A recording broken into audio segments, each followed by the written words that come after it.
Hello everyone, and welcome back to Mr. Sleepy Crime.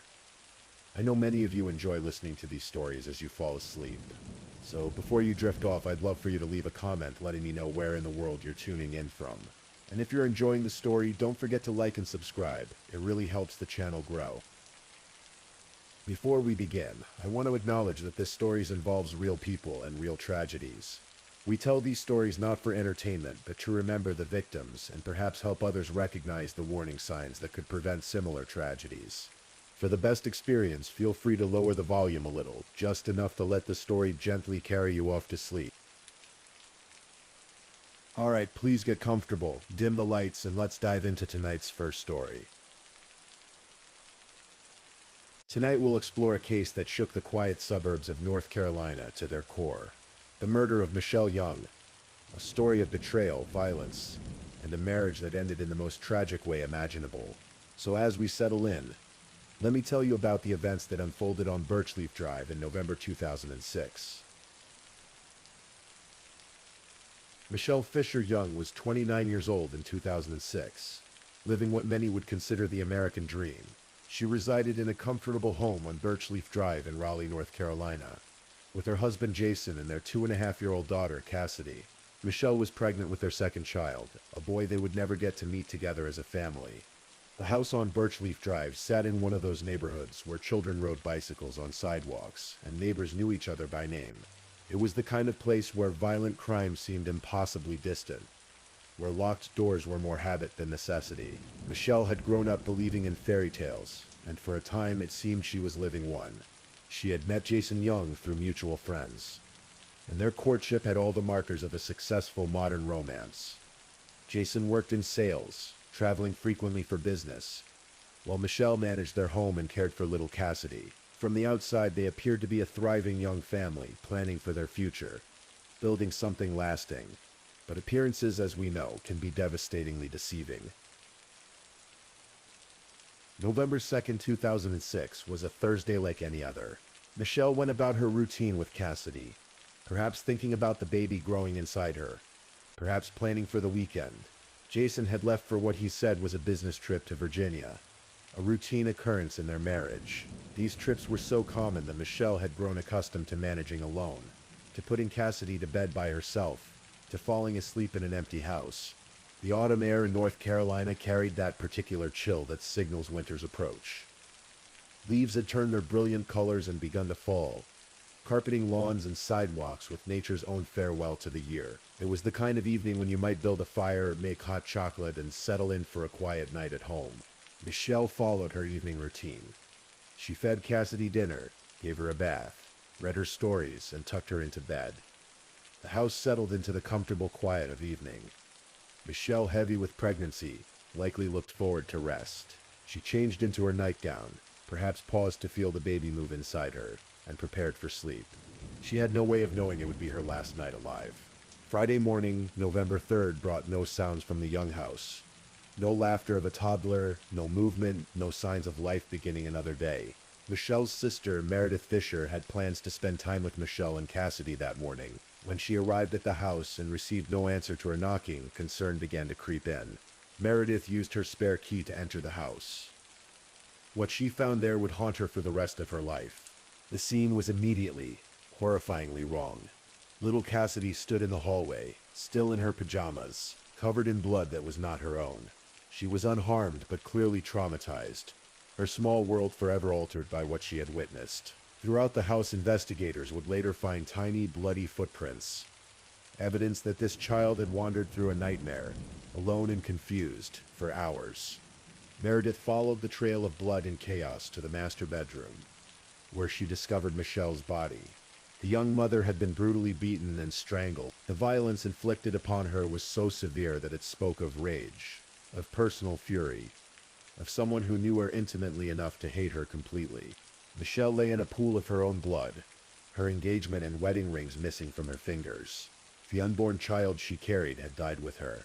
In an instant, a family had been destroyed, and little Cassidy had become an orphan. When police arrived at the scene on Birchleaf Drive, they found evidence of a crime so brutal it stunned even experienced investigators. Michelle had suffered multiple skull fractures from repeated blows to her head. She had been strangled, her lips were severely bruised, several teeth had been knocked out, and she bore 13 lacerations on the back of her head. The medical examiner would later determine that Michelle had fought for her life. The injuries suggested a prolonged attack, one that continued even after she would have been incapacitated. This was not a quick death.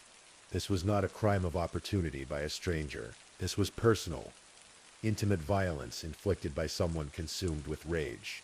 The house itself told a story of terror. Blood spatter painted the walls and ceiling of the bedroom. There were signs of struggle, evidence that Michelle had tried desperately to defend herself and her unborn child.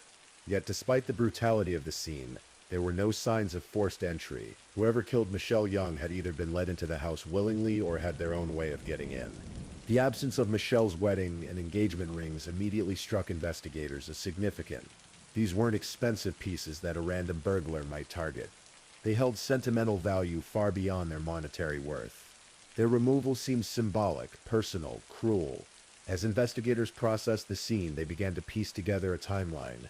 Based on the blood evidence and Cassidy's condition, they determined that Michelle had been killed in the early morning hours of November 3rd, sometime between 2 hours and 5 hours in a.m. This meant that little Cassidy had been alone in the house with her mother's body for several hours before her aunt's arrival. Jason Young was, by his own account, 70 miles away in Virginia when his wife was murdered. He claimed to be on a business trip, staying at a Hampton Inn in Hillsville. His alibi seemed straightforward. He had checked into the hotel, had receipts, had supposedly been seen by hotel staff. When police contacted Jason to inform him of Michelle's death, his reaction struck some as unusual. He seemed more concerned with the logistics of getting home than with the devastating news that his wife had been murdered and his daughter traumatized. But grief, investigators knew, manifests differently in different people. Some wail and collapse. Others become coldly practical. Jason returned to North Carolina to find his world turned upside down. His wife was dead, his daughter was in protective custody with her aunt, and he was suddenly the center of a murder investigation. He spoke with police, provided his account of his whereabouts, and began planning a funeral for the woman he claimed to love. But as investigators dug deeper into Jason's alibi, cracks began to appear. Hotel security cameras would become crucial to this case, though not in the way one might expect. The Hampton Inn in Hillsville had surveillance cameras that captured the parking lot and entrances. When investigators reviewed the footage, they made a startling discovery. Jason's car was seen leaving the hotel property at 12:46 a.m. on November 3rd, just hours before Michelle's murder. This single piece of evidence shattered Jason's carefully constructed alibi. If he had left the hotel in the early morning hours, he would have had just enough time to drive to Raleigh, commit the murder, and return to Virginia before dawn. The timing was tight but possible. Further investigation revealed additional troubling details. A gas station attendant in North Carolina would later testify that she had served Jason at her station at 5 a.m. on November 3rd, a claim that directly contradicted his story of being asleep in his Virginia hotel room. Police began to examine Jason's movements more closely. They discovered that he had paid for his hotel room in cash, unusual for a business trip that would normally be expensed. They found that he had driven to the hotel rather than flying, despite the distance, giving him a vehicle to make the round trip to Raleigh undetected. Most damning of all, the hotel's keycard records showed something deeply suspicious. Jason's keycard had been used to enter his hotel room at 3:25 a.m. on November 3rd.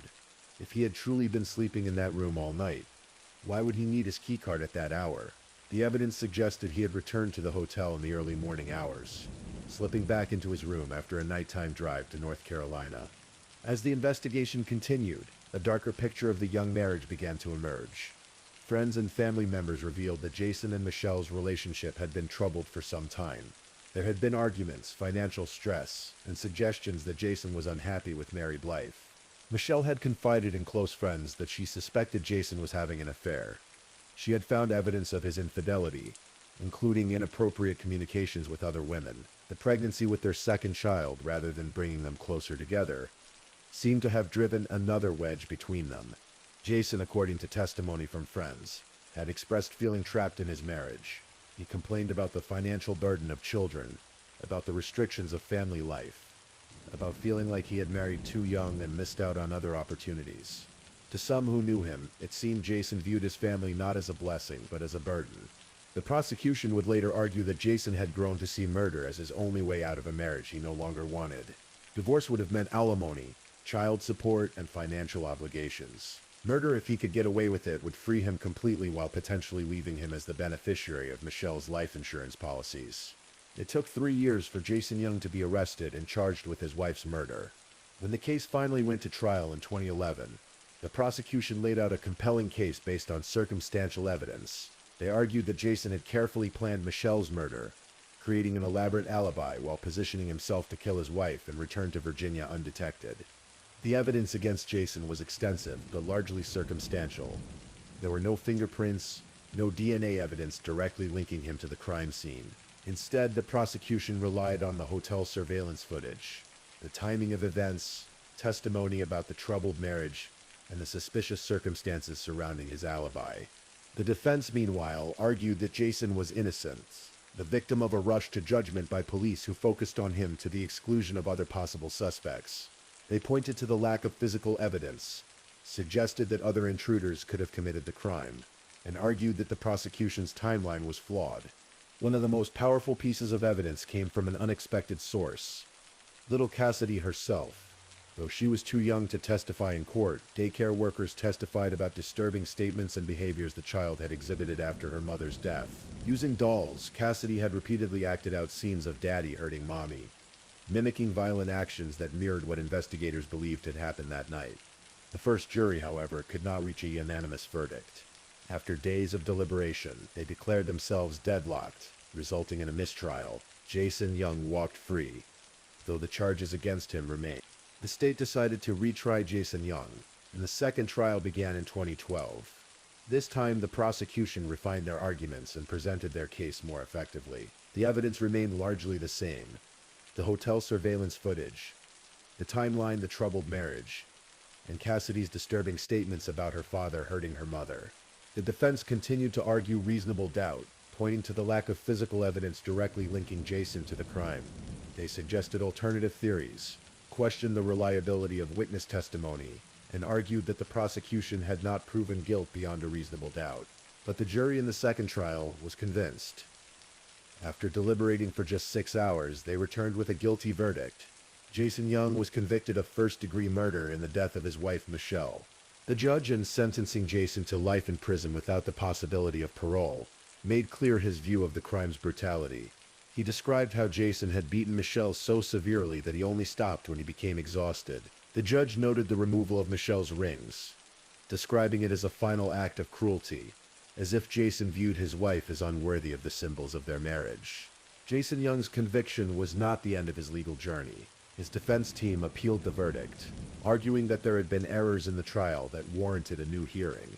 In 2014, the North Carolina Court of Appeals agreed, vacating his conviction and ordering a new trial. It seemed that Jason might escape justice after all. However, the state appealed this decision to the North Carolina Supreme Court. In 2015, the Supreme Court reversed the appellate court's decision, reinstating Jason's conviction. The highest court in North Carolina ruled that the original trial had been conducted fairly and that the evidence supported the jury's verdict. Jason Young remains in prison today, serving his sentence of life without parole. He continues to maintain his innocence, but the legal system has spoken. The courts have determined that he murdered his pregnant wife in cold blood, leaving his daughter orphaned and traumatized. The murder of Michelle Young sent shockwaves through the quiet community of Raleigh. It shattered the illusion of safety that many residents of Birchleaf Drive had cherished. It reminded everyone that the greatest dangers sometimes come not from strangers lurking in dark alleys, but from those closest to us, those we trust most completely. For Michelle's family, particularly her sister Meredith, who discovered the horrific scene, the trauma continues to this day. Meredith has worked tirelessly to ensure that Jason remained behind bars and that Michelle's memory was honored. She became an advocate for justice, speaking out about domestic violence and the warning signs that others might miss. Little Cassidy, now grown, has had to live with the knowledge that she witnessed her mother's murder at the hands of her own father. The psychological impact of such trauma on a young child cannot be overstated. Though she has been shielded from public attention as much as possible, her life was forever altered by that November night in 2006. The case has also become a study in how circumstantial evidence can be used to build a criminal case. While there was no smoking gun, no DNA evidence, no confession, the accumulation of suspicious circumstances, contradictory statements, and behavioral evidence was enough to convince two different juries of Jason's guilt. Legal experts have examined the case as an example of how modern surveillance technology, in this case hotel security cameras and keycard records, can provide crucial evidence in criminal investigations. The digital footprints we leave behind have become increasingly important in solving crimes, even when physical evidence is lacking. The murder of Michelle Young forces us to confront uncomfortable truths about domestic violence and the masks that killers can wear. Jason Young was not a stranger lurking in the shadows. He was a husband, a father, someone who had promised to love and protect the woman he ultimately killed. Michelle's death reminds us that domestic violence can escalate suddenly and fatally, often in homes that seem stable from the outside.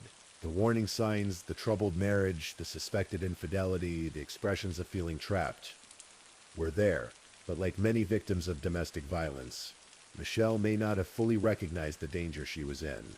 The case also highlights the vulnerability of children in violent homes.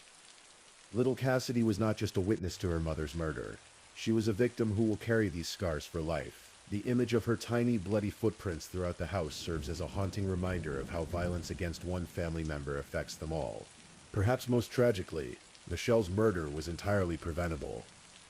If Jason had chosen divorce over murder, two children would still have their mother, and Michelle would have had the chance to raise her son and watch her daughter grow up. Instead, a moment of rage and calculated violence destroyed multiple lives forever. As we reach the end of Michelle's story, we're left to consider whether justice has truly been served. Jason Young sits in a prison cell, convicted of murdering his wife and unborn child. The legal system has spoken. The appeals have been exhausted, and the case is officially closed. But for those who loved Michelle, justice may feel incomplete. Nothing can bring her back. Nothing can erase the trauma inflicted on little Cassidy. Nothing can restore the family that was destroyed that November night. The best that can be hoped for is that Jason's conviction sends a message that domestic violence will not be tolerated, that those who choose murder over divorce will face the full consequences of their actions. The murder of Michelle Young stands as a stark reminder that the most dangerous place for many women is not a dark alley or a bad neighborhood, but their own homes with their own husbands. It reminds us to pay attention to the warning signs, to take threats of violence seriously, to remember that behind every domestic violence statistic is a real person whose life was cut short by someone who claimed to love them. Michelle Fisher Young was 29 years old when she died. She was a mother, a sister, a daughter, and a friend. She was pregnant with her second child, full of hopes and dreams for her family's future. She deserved to live, to raise her children, to grow old, surrounded by those who loved her. Instead, she became another casualty in the devastating epidemic of domestic violence. Another woman whose life was ended by the very person who had promised to cherish and protect her. Her story serves as both a tragedy and a warning, a reminder that evil can wear a familiar face, and that sometimes the greatest danger comes from those we trust most. As you drift off to sleep tonight, remember Michelle Young, not as a victim, but as a person whose life had value, whose death was not in vain if it helps us recognize and prevent similar tragedies. Remember that behind every true crime story is a real human being, whose life was precious and whose loss leaves an unfillable void in the world. The house on Birchleaf Drive has new residents now. Life has moved on, as it always does. But somewhere in the North Carolina night, Michelle's memory lingers. A reminder of a life cut short, a family destroyed, and the price of violence in our homes and communities. Justice may have been served in the courtroom, but the real work of preventing future tragedies continues every day, in every relationship, in every home where someone feels trapped or threatened or afraid. Michelle's story is a call to action, a plea to recognize the signs of escalating violence before it's too late. And with that sobering reminder, we close this chapter of true crime. Tomorrow will bring another story, another tragedy, another reminder of humanity's capacity for both evil and justice. But tonight, as you settle into sleep, let Michelle's memory serve as both a warning and a hope. A warning about the dangers that can lurk in familiar places, and a hope that her story might prevent another family from experiencing the same devastating loss. Please, if this is your first time listening to one of our true crime stories, Welcome to the channel where we explore these cases in a calm and respectful way. I also want to take a moment to appreciate my amazing subscribers who've been rocking with me. Thank you so much for your continued support. If you're still awake and listening, drop a comment. Let me know where you're tuning in from and the current time in your corner of the world, or just say something to let me know you're still here. And if you haven't already, be sure to like this video and subscribe so you don't miss our next true crime stories for sleep. Now, let's move on to our second story.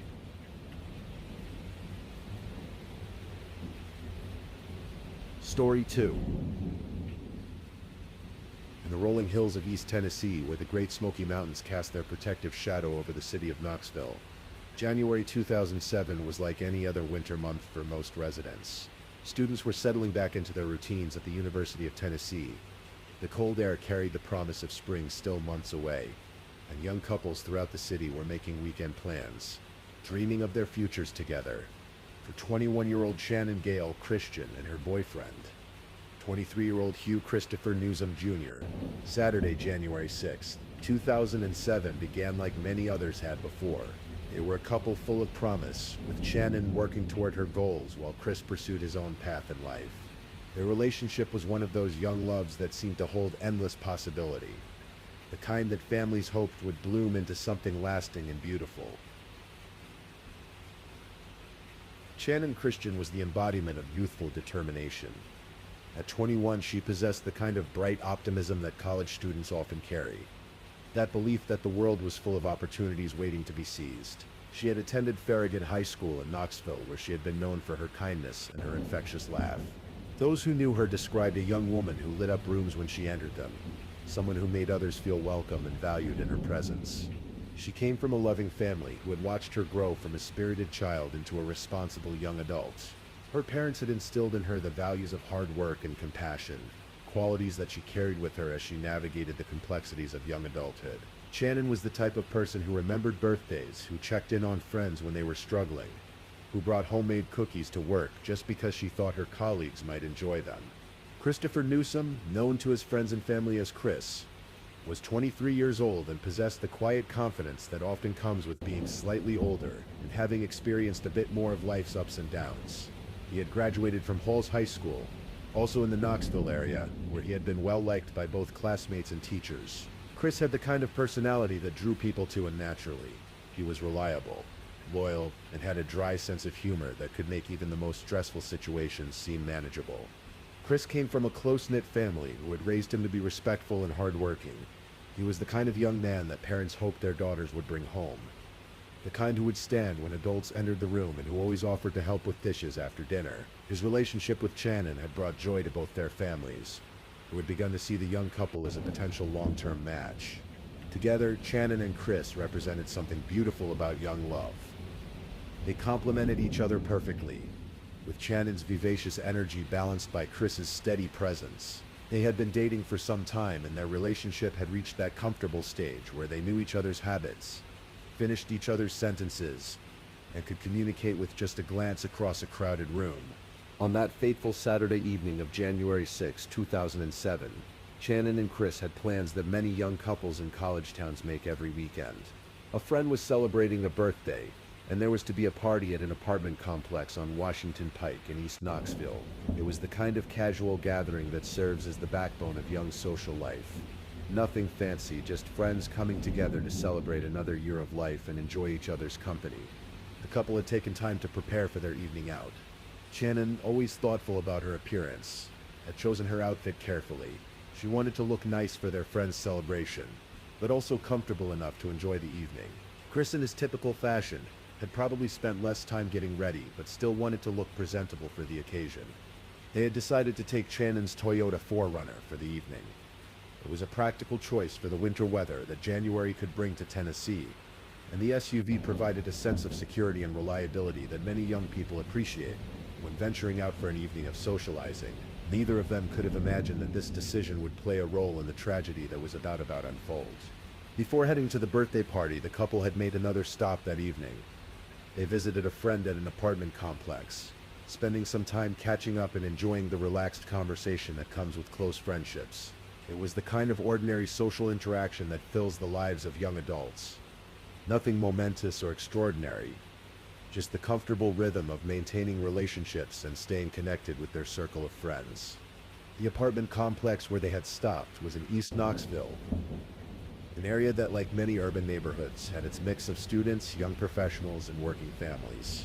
It wasn't considered particularly dangerous, though like any city area, it had its share of petty crime and occasional disturbances. For Shannon and Chris, it was simply another familiar location in their social geography, a place where friends lived and where they had spent time before without incident. As the evening progressed, they prepared to leave for the birthday party. The plan was straightforward: drive from the apartment complex to the party location, celebrate with their friend, and then return home safely, as they had done countless times before. It was a plan built on the assumption that most young people carry with them, that the world is generally safe, that bad things happen to other people, and a typical Saturday night out will end with nothing more dramatic than perhaps staying up too late and regretting it the next morning. As Shannon and Chris walked toward her Toyota 4Runner in the parking lot of the apartment complex on Washington Pike, the winter air carried the crispness that January nights in Tennessee often bring. The parking lot was dimly lit, with the kind of scattered lighting that is common in apartment complexes built more for functionality than for comprehensive security. It was approaching the late evening hours, and most residents were either settled in for the night or out for their own Saturday evening plans. What happened next would transform a routine departure into the beginning of a nightmare that would shock the Knoxville community and reverberate far beyond Tennessee's borders. As the couple approached their vehicle, they were suddenly confronted by armed assailants who demanded their car. Shannon Christian, age 21, and Hugh Christopher Newsom Jr., age 23, found themselves in a carjacking situation that quickly escalated beyond a simple vehicle theft. The perpetrators were not content with simply taking the SUV and fleeing. Instead, what should have been a property crime transformed into something far more sinister. The attackers, later identified as Lamarcus Davidson, George Thomas, Latavis Cobbins, Eric Boyd, and Vanessa Coleman, made the decision to kidnap both Shannon and Chris rather than simply steal the vehicle and escape.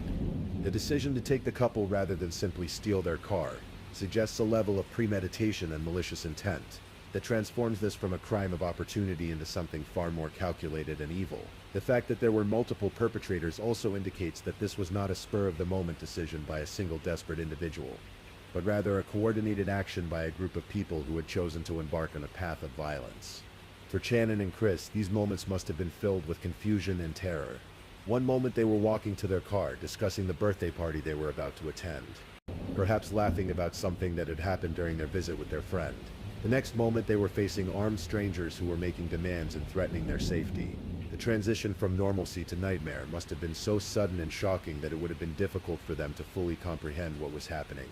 The perpetrators forced both Shannon and Chris into the Toyota 4Runner, effectively taking control of both the vehicle and its occupants. This decision marked the point of no return in what would become one of the most heinous crimes in Knoxville's history. The SUV that had been intended to transport the couple safely to a birthday celebration had instead become their prison, carrying them toward an ordeal that would ultimately cost them their lives. The perpetrators transported Shannon and Chris to a rental house that served as their base of operations. This location, which would become the scene of unimaginable horrors, was not randomly chosen. It was a place where the criminals felt they could operate without immediate detection or interference. The rental house represented a significant escalation in the crime. Rather than committing a quick carjacking and releasing their victims, the perpetrators had made the conscious decision to take the couple to a secondary location. In criminal psychology, this transportation to a secondary location is often considered one of the most ominous developments in any violent crime, as it typically indicates that the perpetrators have more extensive criminal intentions beyond simple robbery. The house itself was located in East Knoxville, not far from where the initial carjacking had occurred. It was the kind of property that often serves as temporary housing for people who are either transitioning between more permanent situations or who are involved in activities that make traditional rental arrangements difficult. The anonymity that such properties provide can make them attractive to people who wish to avoid scrutiny from neighbors or law enforcement. For Shannon and Chris, being brought to this location must have represented a terrifying realization that their situation was far more serious than they might have initially hoped. Any possibility that this was simply a carjacking that would end with their release was eliminated by the decision to bring them to this house. The isolation of the location, combined with the fact that they were now in a space controlled entirely by their captors, would have made escape seem virtually impossible. The rental house would become the scene of a prolonged ordeal that would last for hours. During this time, both Shannon and Chris would suffer unimaginable torture, sexual assault, and ultimately murder. The details of what occurred within those walls are so disturbing that even seasoned investigators and prosecutors struggled to process the level of cruelty and depravity that was inflicted upon these two innocent young people. The ordeal that Christopher Newsom endured at the rental house represents some of the most disturbing aspects of this already horrific crime. The young man who had begun the evening, simply planning to attend a friend's birthday party, found himself subjected to torture and abuse that defies comprehension. The details of his suffering are so severe that they challenge our understanding of human cruelty and the depths to which some individuals can sink. Christopher was subjected to prolonged physical and sexual assault by multiple perpetrators. The attacks were not quick or merciful, but rather extended over a period of time that must have felt like an eternity to the victim. The psychological trauma of being helpless while experiencing such violence, combined with the knowledge that his girlfriend was also being victimized, adds layers of anguish that are difficult to even contemplate. After enduring hours of torture and assault, Christopher was removed from the house. He was taken to a nearby area where he was murdered. Hours later, a railroad worker discovered the burned remains of Newsom. He was barefoot with hands bound by a shoelace. The discovery of his body would be the first indication to authorities that something terrible had occurred. The fact that Christopher's hands were bound with a shoelace provides a chilling detail about the calculated nature of his murder. This was not a crime of passion or a situation that escalated beyond the perpetrator's control. It was a deliberate and methodical killing that involved binding the victim before taking his life.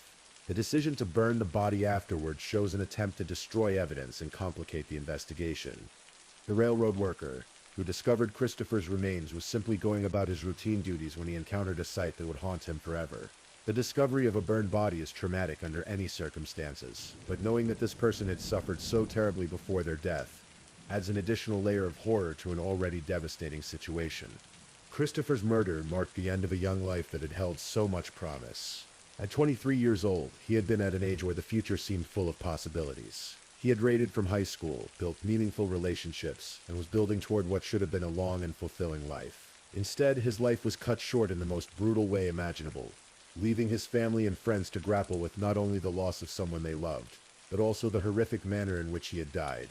While Christopher's murder was discovered first, Shannon Christian's fate was even more prolonged and torturous.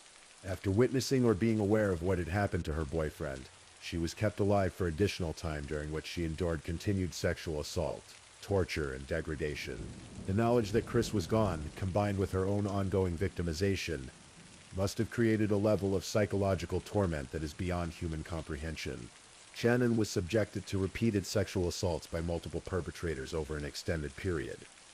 The young woman who had been full of life and optimism just hours before was now trapped in a nightmare from which there seemed to be no escape. The prolonged nature of her ordeal meant that she suffered not only physical pain, but also the psychological agony of knowing that her situation was hopeless and that the people she loved would never see her alive again.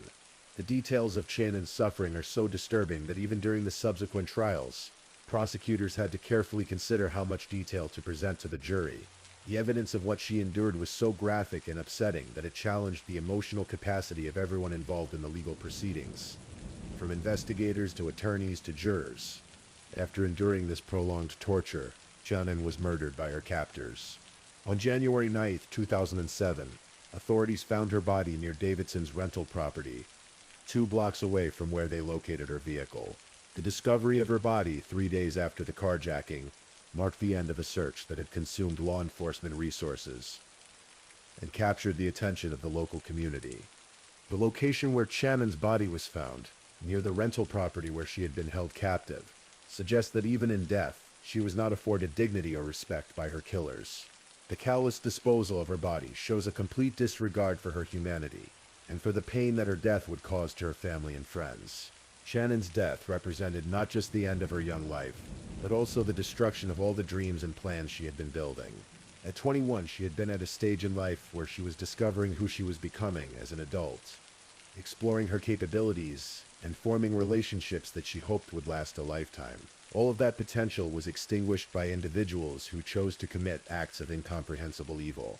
The discovery of Christopher's burned remains by the railroad worker initiated one of the most intensive investigations in Knoxville's history. When law enforcement officers arrived at the scene where Christopher's body had been found, they immediately recognized that they were dealing with something far more serious than a typical homicide. The evidence of torture, the binding of the victim's hands, and the attempt to destroy evidence through burning all pointed to a level of criminal sophistication and depravity that demanded the full attention of multiple investigative agencies. The initial challenge for investigators was establishing the identity of the victim. The burning of the body had destroyed many of the features that would normally allow for quick identification, requiring forensic specialists to work carefully to determine who this person was and how they had died. Once Christopher's identity was established, investigators began the process of trying to understand what had happened to him and whether there were other victims. The investigation quickly expanded when it became clear that Christopher had not been alone on the evening he was killed. His girlfriend, Shannon Christian, was reported missing by her family when she failed to return home or respond to attempts to contact her. The realization that a young couple had been victimized together added urgency to the investigation and suggested that the crimes might be even more extensive than initially thought. Investigators began retracing the couple's movements on the evening of January 6th, speaking with friends and family members to establish a timeline of their activities. The last known sighting of the couple was at the apartment complex on Washington Pike, where they had been visiting a friend before planning to attend a birthday party. This location became the focus of intensive investigation as authorities tried to determine exactly what had happened in the parking lot that night. The discovery of Shannon's Toyota 4Runner became a crucial piece of evidence in the investigation.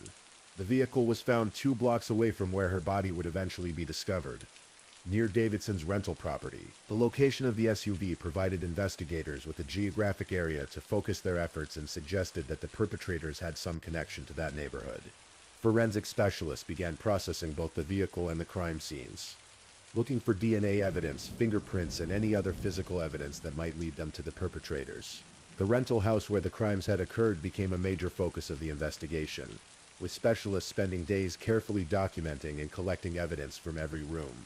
2 days after the discovery of Christopher's body, authorities found 2 suspects, Davidson's brother Latalvis Cobbins and his friend George Thomas. This initial breakthrough in the case came through a combination of traditional investigative work and the analysis of physical evidence found at the crime scenes. The identification of Lamarcus Davidson as a central figure in the crimes was crucial to the investigation's progress. Davidson, whose rental property had been used as the location where the torture and murders occurred, quickly became the primary suspect in the case. His criminal history and known associates provided investigators with a roadmap for identifying the other individuals who had participated in these heinous crimes. In total, 5 people were eventually identified as participants in the kidnapping, torture, and murders. Lamarcus Davidson, George Thomas, Latalvis Cobbins, Eric Boyd, and Vanessa Coleman. The fact that so many people were involved in these crimes made the case particularly complex from an investigative standpoint, as authorities had to determine each person's specific role and level of culpability. Lamarcus Davidson emerged as the apparent leader of the group and was determined to be the primary orchestrator of the crimes. His rental house had served as the location where the torture and murders occurred, and evidence suggested that he had been the driving force behind the decision to kidnap the couple rather than simply steal their vehicle. George Thomas and Latalvis Cobbins were identified as active participants in both the carjacking and the subsequent torture and murders.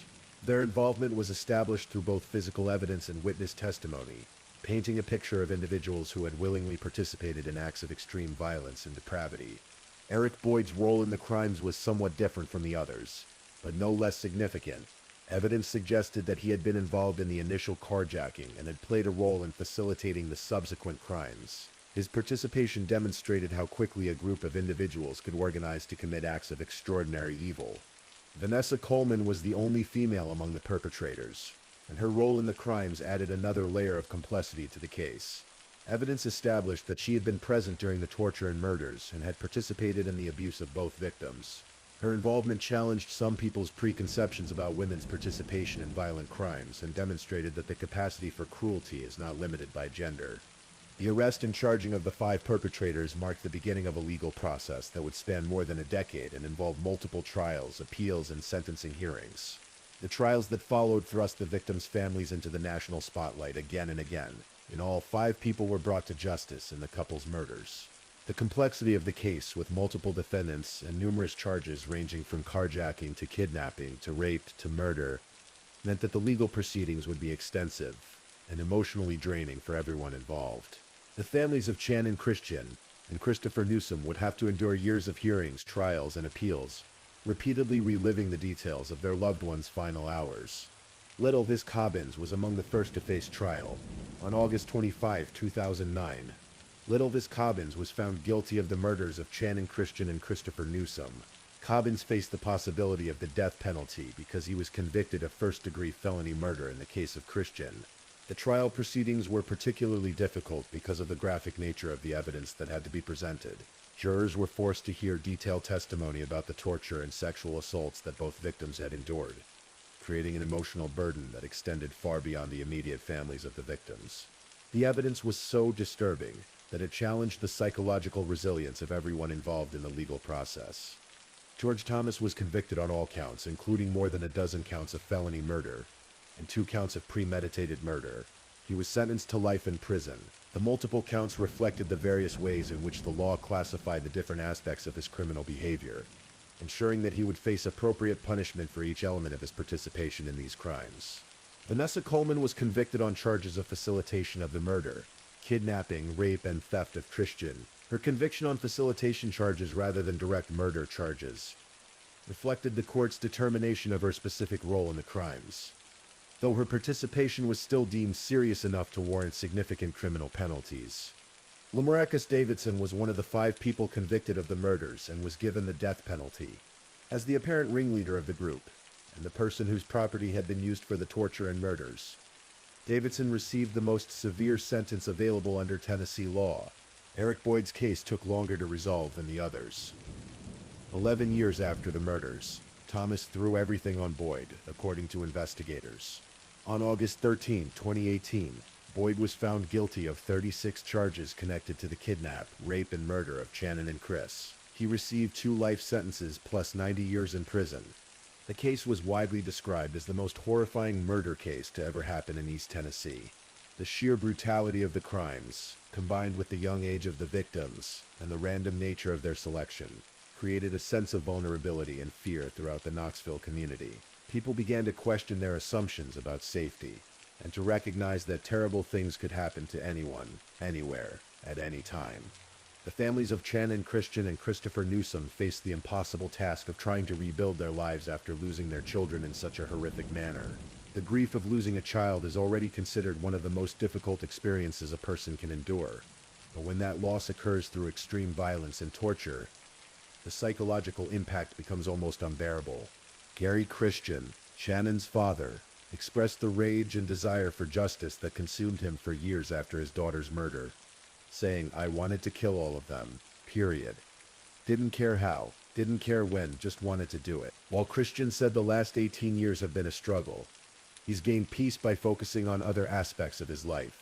The legal proceedings, while necessary for justice, also meant that the families had to endure years of reliving the details of their loved ones' final hours. Every trial, every appeal, every hearing brought back the pain and forced them to confront again and again the reality of what had happened to Shannon and Chris. The American legal system's emphasis on due process, while important for protecting the rights of defendants, can create an extended period of suffering for victims' families.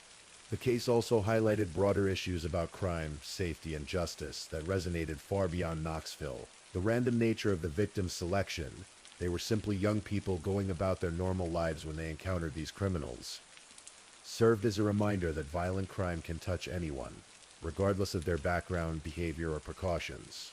Even decades after the murders, legal proceedings related to the case continue to unfold. As recently as June 2025, Lamarcus Davidson, who was sentenced to death for his role in the murders, appeared in court as part of ongoing appeals processes. These continued proceedings mean that the families of the victims cannot achieve complete closure, as they must remain prepared for the possibility of new developments in the case. The death penalty aspect of Davidson's case has meant that his legal appeals will likely continue for years to come, as death penalty cases typically involve extensive review processes. While these reviews are intended to ensure that the ultimate punishment is only applied in appropriate cases, they also mean that the victims' families must continue to engage with the legal system decades after their loved ones were killed. The prolonged nature of these legal proceedings reflects both the complexity of death penalty cases and the commitment of the justice system to ensuring that all defendants receive appropriate legal representation and due process. However, this thoroughness comes at an emotional cost to the victims' families, who must continue to relive their trauma each time the case returns to court. For the Knoxville community, these ongoing legal proceedings serve as periodic reminders of one of the darkest chapters in the city's history. Each court appearance, each news article about appeals, brings back memories of the shock and horror that gripped the area when the details of these crimes first became public. Tuesday marks 18 years since the torture slayings of Channon Christian and Christopher Newsom in Knoxville. The passage of time has not diminished the impact of these crimes on the community or the ongoing pain experienced by the victims' families. Annual remembrances of Channon and Chris serve not only to honor their memories, but also to ensure that they are remembered for who they were as people, not just as victims of terrible crimes. Channon Christian and Christopher Newsom are remembered as young people who embodied the hopes and dreams that all parents have for their children.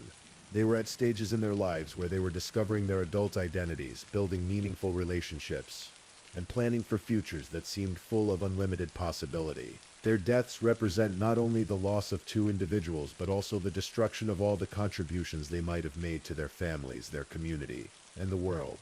The way in which Channon and Chris are remembered reflects the broader human need to find meaning and purpose even in the face of senseless tragedy. Their families and friends have worked to ensure that they are remembered as the loving, hopeful, vibrant young people they were, rather than being defined solely by the circumstances of their deaths. The impact of their murders extends beyond their immediate families to include friends, classmates, co-workers, and community members who are touched by their lives or moved by their story. The ripple effects of violent crime affect entire communities, changing how people think about safety, trust, and the fundamental goodness of humanity. The murders of Channon Christian and Christopher Newsom force us to confront uncomfortable truths about the capacity for evil that exists in the world. The level of cruelty and depravity demonstrated by their killers challenges our understanding of human nature and raises difficult questions about what drives some individuals to commit acts of such extraordinary violence. These crimes serve as a reminder that evil is not an abstract concept, but a real force that can touch any life at any moment. The randomness of how Channon and Chris were selected as victims, they were simply in the wrong place at the wrong time, underscores the reality that terrible things can happen to good people who have done nothing to deserve such treatment. At the same time, the successful prosecution of all 5 perpetrators demonstrates that justice, while sometimes slow and imperfect, can ultimately prevail. The years of dedicated work by investigators, prosecutors, and court personnel ensured that those responsible for these crimes were held accountable for their actions. The legal system, despite its limitations and the pain it sometimes causes to victims' families, served its fundamental purpose of ensuring that criminal behavior has consequences. The sentences imposed on the perpetrators, including death sentences and multiple life sentences, reflect society's recognition that some acts are so heinous that they warrant the most severe punishments available. While no punishment can undo the harm that was done or bring back Channon and Chris, the legal accountability serves important functions in affirming societal values and potentially deterring others from similar acts. Nearly 2 decades after these murders occurred, they continue to raise questions that have no easy answers.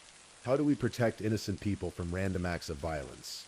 What factors contribute to the development of individuals capable of such extreme cruelty? How do we balance the need for justice with the healing process for victims' families? The case also highlights the ongoing challenges faced by the criminal justice system in dealing with the most serious violent crimes. The years of trials, appeals, and legal proceedings demonstrate both the thoroughness of the system's approach to ensuring justice and the emotional toll that this thoroughness takes on everyone involved. For the families of Channon and Chris, these questions are not academic, but deeply personal. They have had to find ways to continue living while carrying the knowledge of what their loved ones endured. Their strength in surviving such tragedy and their commitment to seeing justice served provide inspiration to others facing similar losses. The broader community has also had to grapple with the knowledge that such terrible things can happen in their midst. The sense of safety and security that most people take for granted was shattered by these crimes, forcing individuals and families to reconsider their assumptions about the world around them. As we reflect on the story of Channon Christian and Christopher Newsom, we are reminded of both the fragility of life and the importance of cherishing the time we have with those we love. Their story serves as a tragic reminder that tomorrow is never guaranteed, and that the simple act of leaving home for an evening out can sometimes lead to encounters with evil that we never could have imagined. The young couple who left home that January evening in 2007, planning nothing more than to attend a friend's birthday party, could never have anticipated that their lives were about to be cut short in such a brutal manner. Their story forces us to confront the reality that safety is not guaranteed, that evil exists in the world, and that terrible things can happen to good people. Yet their story also demonstrates the power of love, memory, and the human commitment to justice. The dedication of law enforcement officers who work tirelessly to solve these crimes, the persistence of prosecutors who ensured that justice was served, and the strength of family members who endured years of legal proceedings, all testify to the fundamental human belief that life has meaning and that wrongs must be made right. Shannon Christian and Christopher Newsom were more than victims of a terrible crime. They were young people with dreams, hopes, and the capacity to love and be loved. They were daughters and sons, friends and partners, individuals who brought joy to others and who contributed to their communities in ways both large and small. As we remember their story, we honor not only their memory, but also the memories of all those who have been lost to senseless violence. Their deaths remind us of the preciousness of life, the importance of treating each other with kindness and respect, and the need to work together to create a world where such tragedies become increasingly rare. The story of Shannon Christian and Christopher Newsom is one of the darkest chapters in Knoxville's history, but it is also a story about the triumph of justice over evil, the power of love to endure even the most terrible losses, and the strength of the human spirit to find meaning and purpose, even in the face of senseless tragedy.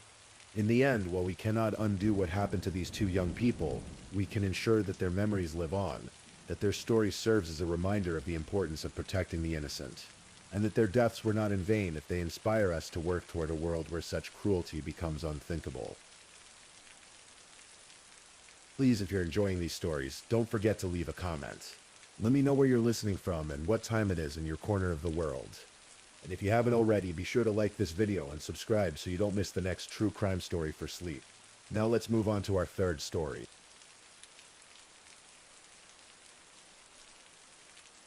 Story 3. Tonight, we travel to the rolling hills and peaceful farmlands of Bucks County, Pennsylvania. It's a place where century-old stone houses dot the landscape, where the Delaware River winds through quaint townships, and where families have farmed the same fertile soil for generations. This is a story that unfolded in the summer of 2017, when the tranquil countryside became the setting for one of the most shocking criminal cases in the region's history. The story begins with 4 young men, each in the prime of their lives, each with dreams and families who loved them. They would become known as the Lost Boys of Bucks County, though their names deserve to be remembered. Dean Finocchiaro, 19 years old, from Middletown Township. Mark Sturgis, 22, from Pennsburg in neighboring Montgomery County. Thomas Mio, 21, from Plumstead Township. And Jimmy Taro Patrick, just 19, from Newtown Township. These were not strangers to each other, though they weren't particularly close friends either. They moved in similar circles in the small communities that make up Bucks County. They were young men navigating that uncertain time between adolescence and adulthood. Some working, some in school, all trying to figure out their place in the world. Dean Finocchiaro was known for his infectious smile and his love of skateboarding. He had struggled with some personal challenges, but was working to get his life on track. His family described him as someone who could light up a room when he walked in. Despite the difficulties he faced, Mark Sturgis was remembered as gentle and kind-hearted, someone who would help anyone who needed it. Tim Mao was described by those who knew him as loyal and funny, the type of person who would drive hours just to help a friend. And Jimmy Patrick, the youngest of the 4, was remembered for his creativity and his dreams of making something of himself. In early July 2017, as the summer heat settled over the Pennsylvania countryside, these 4 young men would each separately receive what seemed like an ordinary invitation. Someone they knew or knew of was offering to sell them marijuana. In the casual economy of young adults, this wasn't unusual. Small-scale marijuana deals happened regularly among acquaintances and friends of friends. The person making these offers was Cosmo DiNardo, a 20-year-old from a well-to-do family in Bensalem Township. The DiNardo family owned substantial property, including a sprawling 90-acre farm in Sulbury Township, complete with rolling fields, wooded areas, and several outbuildings. Cosmo's parents had worked hard to provide for their family, and by all external appearances they had achieved the American dream. But Cosmo DiNardo was not what he appeared to be. Behind the facade of a young man from a successful family lay a troubled individual whose mental state had been deteriorating for some time. He had a history of psychiatric issues and had been in and out of treatment facilities. Those who knew him described someone who seemed increasingly unstable, prone to bizarre behavior and violent outbursts. DiNardo had been involved in various scrapes with the law, including gun charges that had been dismissed on technicalities. His family had money for good lawyers, and consequences had a way of not sticking. This pattern may have contributed to a sense that he was untouchable, that he could act without facing real repercussions. The events that would define the Lost Boys case began on July 5, 2017. It was a Wednesday, and the summer heat was building toward what would be a sweltering weekend. Jimmy Patrick, the creative 19-year-old from Newtown, received a message about buying marijuana. The deal was supposed to take place at the DiNardo family farm in Solebury. Jimmy told his family he was going out to meet someone about a potential purchase. It seemed routine enough that his family didn't think twice about it. He drove his car to what he thought would be a simple transaction, and never returned home. When Jimmy didn't come back that night, his family initially wasn't alarmed. He was 19, after all, and young people sometimes stay out later than expected. But when Thursday passed with no word from him, and his phone went straight to voicemail, concern began to build. On Friday, July 7, another young man received a similar invitation.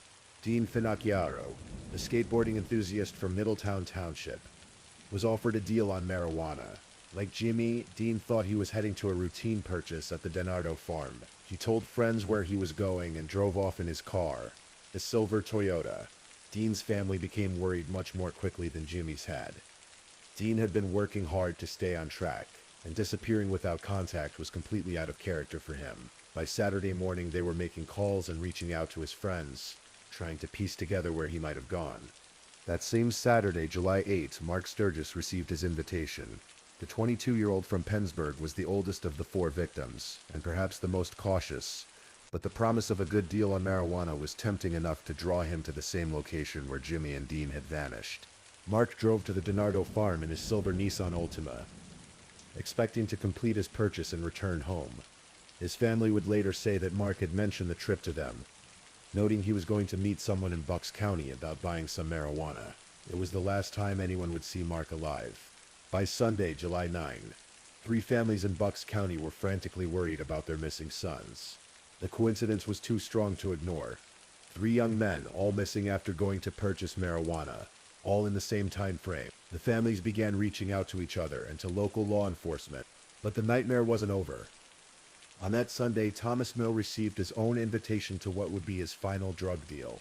Tom, the loyal 21-year-old from Plumstead Township, drove to the DiNardo farm just as the others had done.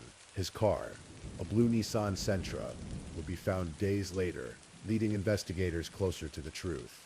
The Bucks County District Attorney's Office began treating the disappearances as connected cases. 4 young men, all missing within days of each other, all last known to be going to the same general area for similar reasons. This was no longer a series of coincidences. The investigation intensified rapidly. Detectives began mapping the connections between the missing men and trying to identify who might have contacted them about drug purchases.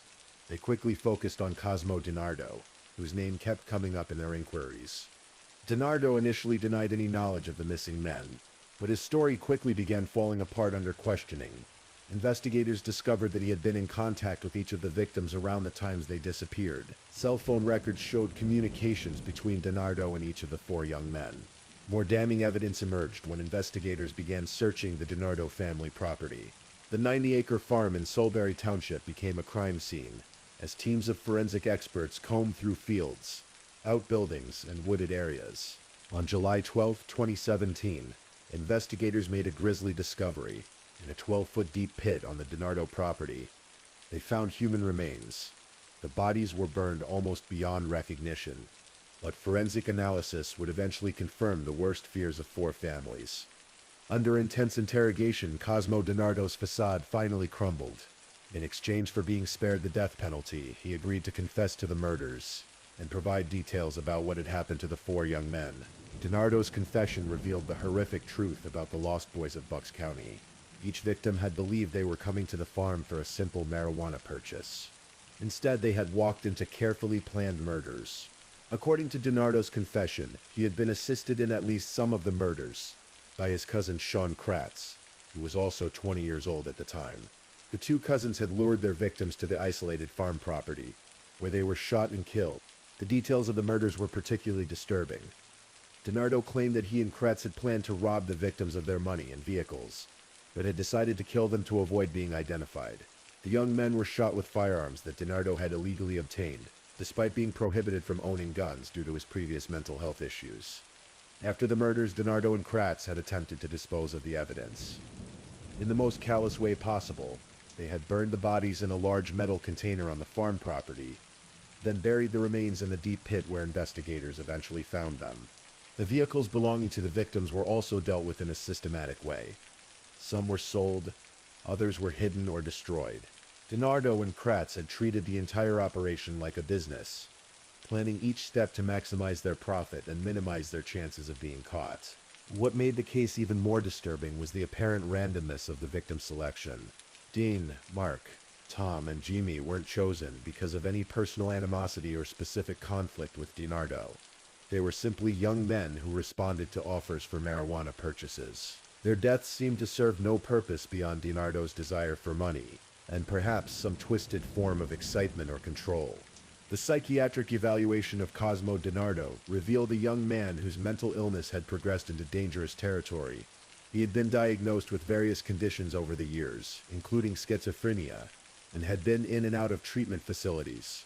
However, mental illness alone didn't explain the calculated nature of his crimes. Some experts who examined the case suggested that DiNardo exhibited traits consistent with antisocial personality disorder, in addition to his other psychiatric diagnoses. The combination of mental illness and antisocial traits may have created a perfect storm that led to the murders. Sean Kratz, DiNardo's cousin and alleged accomplice, initially maintained his innocence. Unlike DiNardo, Kratz refused plea deals and insisted on going to trial. His defense team argued that he had been manipulated by DiNardo and hadn't been a willing participant in the murders. However, the evidence against Kratz was substantial.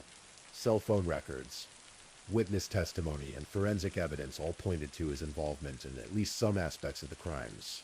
The prosecution painted a picture of two cousins who had worked together to plan and execute the murders. The impact on the families of the victims was devastating and long-lasting. 4 sets of parents had to grapple with the loss of their sons in the most horrific way possible. Not only had their children been murdered, but their bodies had been desecrated and hidden, prolonging the agony of not knowing what had happened to them. The Finocchiaro family established a foundation in Dean's memory to help other families dealing with mental health and addiction issues. They channeled their grief into trying to prevent other tragedies, recognizing that both the victims and perpetrators in this case had struggled with various personal challenges. Mark Sturgis's family remembered him as someone who always tried to help others, and they worked to keep his memory alive through acts of kindness and community service. They spoke about how Mark's gentleness and willingness to help anyone in need made his senseless death even more difficult to understand. Tomio's family focused on remembering the joy and loyalty that had defined their son's life. They spoke about how Tom would drop everything to help a friend, and how his sense of humor had brought light to everyone around him. The randomness of his death was particularly difficult for them to process. Jimmy Patrick's family remembered his creativity and his dreams of making something meaningful of his life. At just 19, Jimmy had been at the beginning of his adult journey, and his family was left to wonder what he might have accomplished if he had been given the chance to grow and mature. The case also had a profound impact on the broader Bucks County community. The area was known for its safety and rural charm, and the idea that such brutal murders could happen on a family farm shattered many residents' sense of security. Local law enforcement praised the thorough investigation that led to DiNardo's confession and Kratz's arrest. The case became a model for how to handle complex multi-victim investigations, particularly when the crime scene spans a large rural area. The legal proceedings moved relatively quickly once DiNardo agreed to cooperate. On May 16, 2018, he pleaded guilty to 4 counts of first-degree murder and was sentenced to 4 consecutive life sentences without the possibility of parole. In court, he offered an apology to the families, saying he wished he could take back what had happened, though his words provided little comfort to those who had lost so much. Sean Kratz's case took longer to resolve. He rejected multiple plea deals and insisted on going to trial. In February 2019, he was convicted on charges related to the murders. and sentenced to life in prison. The jury rejected arguments that he had been manipulated by DiNardo, finding that he had been a willing participant in the crimes. The DiNardo family farm. Once a symbol of agricultural success and generational wealth, became a notorious crime scene that would be forever associated with the murders. The property was eventually sold, but the stigma of what had happened there would likely persist for generations. In the years following the murders, the case continued to generate interest from true crime enthusiasts and media producers. The story had all the elements that fascinate people about criminal cases. Wealthy perpetrators, innocent victims, a rural setting that seemed safe, and crimes that defied easy explanation. Several documentaries and television specials were produced about the Lost Boys of Bucks County, each trying to make sense of what had driven Cosmo DiNardo to commit such brutal acts. The case was featured on Investigation Discovery and other true crime networks, reaching national audiences who were shocked by the senselessness of the murders. Mental health advocates used the case to highlight the importance of early intervention and proper treatment for young people showing signs of psychiatric distress. They pointed to DiNardo's history of mental health issues and legal troubles as red flags that might have been addressed more effectively before they escalated to violence. The case also sparked discussions about gun control and the ability of people with mental health issues to obtain firearms. DiNardo had been legally prohibited from owning guns due to a psychiatric history, but he had still managed to acquire the weapons used in the murders through illegal channels. Some experts argued that the case demonstrated the need for better enforcement of existing gun laws, while others suggested that more comprehensive background check systems might have prevented DiNardo from accessing firearms. However, these policy debates offered little comfort to the families who had lost their sons. The Lost Boys case also highlighted the risks associated with small-scale drug transactions among young people.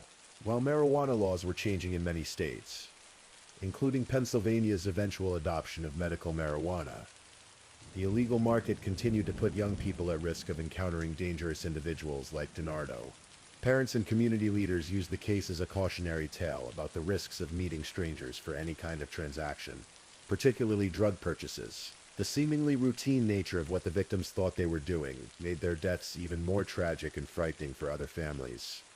As time passed, the families of the victims worked to ensure that their sons would be remembered for their lives rather than their deaths. They shared stories about Dean's skateboarding skills and his ability to make people laugh even during difficult times. They talked about Mark's kindness and his willingness to help anyone who needed it, regardless of whether he knew them well. They remembered Tom's loyalty to his friends and his infectious sense of humor that could brighten even the darkest days. And they celebrated Jimmy's creativity and his dreams of making a positive impact on the world around him.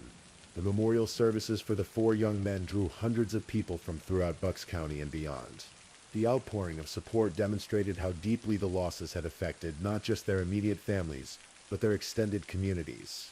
Local schools implemented new programs to educate students about personal safety and the risks of meeting strangers for any reason. Guidance counselors received additional training on how to identify and help students who might be struggling with mental health issues or substance abuse problems.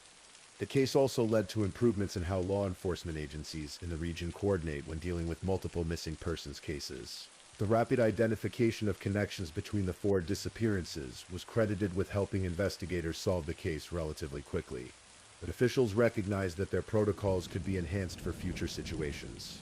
Forensic techniques used in the investigation became case studies for law enforcement training programs. The careful excavation and analysis of the burial site provided valuable experience for investigators who might face similar challenges in other cases. The psychological profile developed for Cosmo DiNardo also became a reference point for experts studying the intersection of mental illness and violent crime. While mental illness rarely leads to violence, DiNardo's case provided insights into the specific combination of factors that might increase the risk of dangerous behavior. As the 5th anniversary of the murders approached in 2022, local media revisited the case and its lasting impact on the community. Families of the victims participated in some interviews, sharing how they had worked to rebuild their lives while keeping their sons' memories alive. The Bucks County District Attorney's Office noted that the case had become a reference point for how to handle complex investigations involving multiple victims and extensive crime scenes. The cooperation between local law enforcement, state police, and federal agencies was praised as a model for future cases.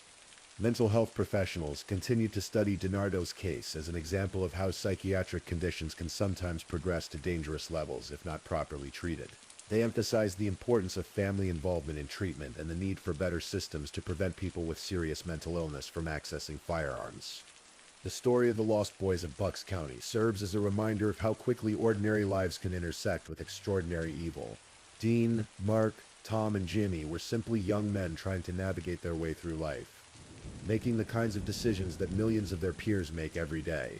They had no way of knowing that their routine decision to purchase marijuana would lead them to encounter someone whose mental illness and criminal intentions would end their lives. Their stories remind us of the fragility of life and the importance of cherishing the time we have with the people we love. The case also demonstrates the dedication of law enforcement professionals who work tirelessly to solve complex crimes and bring justice to families who have suffered unimaginable losses. The investigators who worked on the Lost Boys case spent countless hours searching for evidence, interviewing witnesses, and building the cases that eventually led to convictions.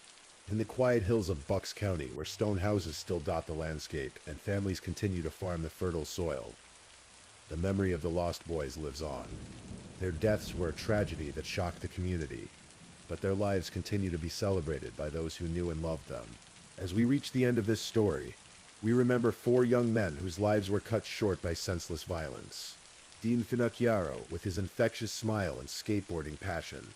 Mark Sturgis, gentle and kind-hearted, always ready to help others. Thomas Mio, loyal and funny, someone who would drive hours to help a friend. And Jimmy Taro, Patrick, creative and dreamful, taken before he could fulfill his potential. Their families continue to honor their memories through foundations, community service, and acts of kindness. They've channeled their grief into efforts to help others and prevent similar tragedies. In doing so, they've ensured that while the Lost Boys of Bucks County were taken too soon, their impact on the world continues. The peaceful farmlands of Bucks County have seen many stories over the centuries. Stories of families building lives, of seasons changing, of communities growing and evolving. The story of the Lost Boys is one of the darker chapters in that long history, but it's also a testament to the resilience of families and communities in the face of unthinkable tragedy. Tonight, as you drift off to sleep, perhaps take a moment to think about the people you love and the ordinary moments that make up our lives. The Lost Boys of Bucks County remind us that those ordinary moments are precious, and that the people we share them with are irreplaceable. Please, I'm just putting it out there. If you're still awake and listening, drop a comment. Let me know where you're tuning in from, the time in your part of the world, or just say something to let me know you're still with me. And of course, if you haven't already, like this video and subscribe so you don't miss the next true crime story for sleep. Now, let's move on to our 4th story. Story 4. The warm Florida night of January 22nd, 1980, held no warning of the tragedy that would unfold in the quiet mobile home park of Miramar. In a small, modest home, a 32-year-old woman named Evelyn Marie Fisher Bamforth was preparing for bed, unaware that this would be her final evening. What happened in the early hours of that winter morning would remain a mystery for over 4 decades. A cold case that would span generations of investigators, surviving family members, and ultimately lead to one of the oldest solved murders in Miramar's history. Evelyn's story began far from the palm trees and humid air of South Florida. She was born and raised in the picturesque town of Chilliwack, British Columbia, where the Fraser River winds through fertile valleys and the coast mountains rise majestically in the distance. It was a place where neighbors knew each other's names, where children rode bicycles down tree-lined streets without fear, and where young women like Evelyn could dream of adventures beyond the familiar boundaries of their small-town existence. In Chilliwack, Evelyn had built a life that spoke to her caring nature and desire to help others. She had chosen nursing as her profession, a calling that required not just medical knowledge, but genuine compassion for those in their most vulnerable moments. Her colleagues would later remember her as someone who possessed that rare combination of clinical skill and emotional warmth that made her patients feel truly cared for.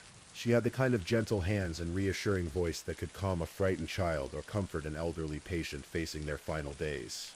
But life has a way of leading us down unexpected paths, and for Evelyn that path led south to Florida. Perhaps it was the promise of year-round warmth, the opportunity for a fresh start, or simply the call of adventure that drew her away from the familiar mountains and forests of her Canadian home. Whatever the reason, by 1980 she had established herself in Miramar, a growing suburban community in Broward County, where she worked as a nurse and was known by her married name, Fisher Bamforth. The mobile home where Evelyn lived represented the kind of modest, practical dwelling that suited a young professional building her career. It wasn't grand or luxurious, but it was hers. A place where she could come home after long shifts at the hospital, where she could unwind and find peace after days spent caring for others. The mobile home park itself was the kind of community where residents looked out for one another, where the sound of children playing mixed with the gentle hum of air conditioning units and the occasional bark of a dog. On that fateful January evening, Evelyn had likely followed her usual routine. Perhaps she had worked a shift at the hospital, tending to patients who depended on her expertise and kindness. Maybe she had stopped at the grocery store on her way home, picking up essentials for the week ahead. She might have called friends or family, maintaining those important connections that kept her tethered to the people who mattered most in her life.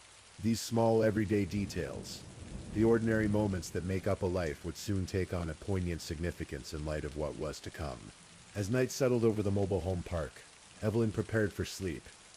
Trusting in the basic security that most of us take for granted, she locked her doors, perhaps drew her curtains, and settled into bed, expecting nothing more than a peaceful night's rest before another day of work and life. But somewhere in the darkness outside, a predator was moving with malicious intent, about to shatter not just her sense of safety, but her very existence. The details of what happened next are the kind that haunt investigators for decades. Sometime in the early hours of January 22nd, 1980, an intruder forced his way into Evelyn's home. The evidence would later reveal that this was not a random burglary gone wrong, but a calculated and brutal attack. The intruder had come with violence in mind, and Evelyn, awakened from sleep, found herself trapped in a nightmare from which there would be no escape. The assault that followed was both sexual and physical, carried out with a cruelty that speaks to the darkest corners of human nature. Evelyn, a woman who had dedicated her professional life to healing and helping others, became the victim of someone who seemed to embody the complete opposite of everything she represented. In those terrible moments, as she fought for her life in the home that should have been her sanctuary, Evelyn faced evil in its most raw and unforgiving form. When the violence finally ended, Evelyn Marie Fisher Bamforth was dead, her life cut short at just 32 years old. The crime scene that investigators would soon discover told the story of a woman who had fought bravely against her attacker, but who had ultimately been overpowered by someone determined to destroy her. The physical evidence painted a picture of extreme violence, of a murder that was as senseless as it was brutal. The discovery of Evelyn's body sent shockwaves through the mobile home park. In the broader Miramar community, news of the murder spread quickly through the tight-knit neighborhood, leaving residents to grapple with the terrifying realization that such violence could strike so close to home. Suddenly, the simple act of sleeping peacefully in one's own bed seemed less certain, less secure. The murder had torn a hole in the fabric of the community's sense of safety, one that would take years to heal. For the Miramar Police Department, Evelyn's murder represented both a tragedy and a challenge. In 1980, forensic science was far less advanced than it would later become. DNA analysis was still in its experimental stages, not yet the powerful investigative tool it would eventually prove to be. Detectives had to rely on traditional methods, witness interviews, fingerprint analysis, and old-fashioned police work to try to identify Evelyn's killer. The initial investigation was thorough, but ultimately frustrating.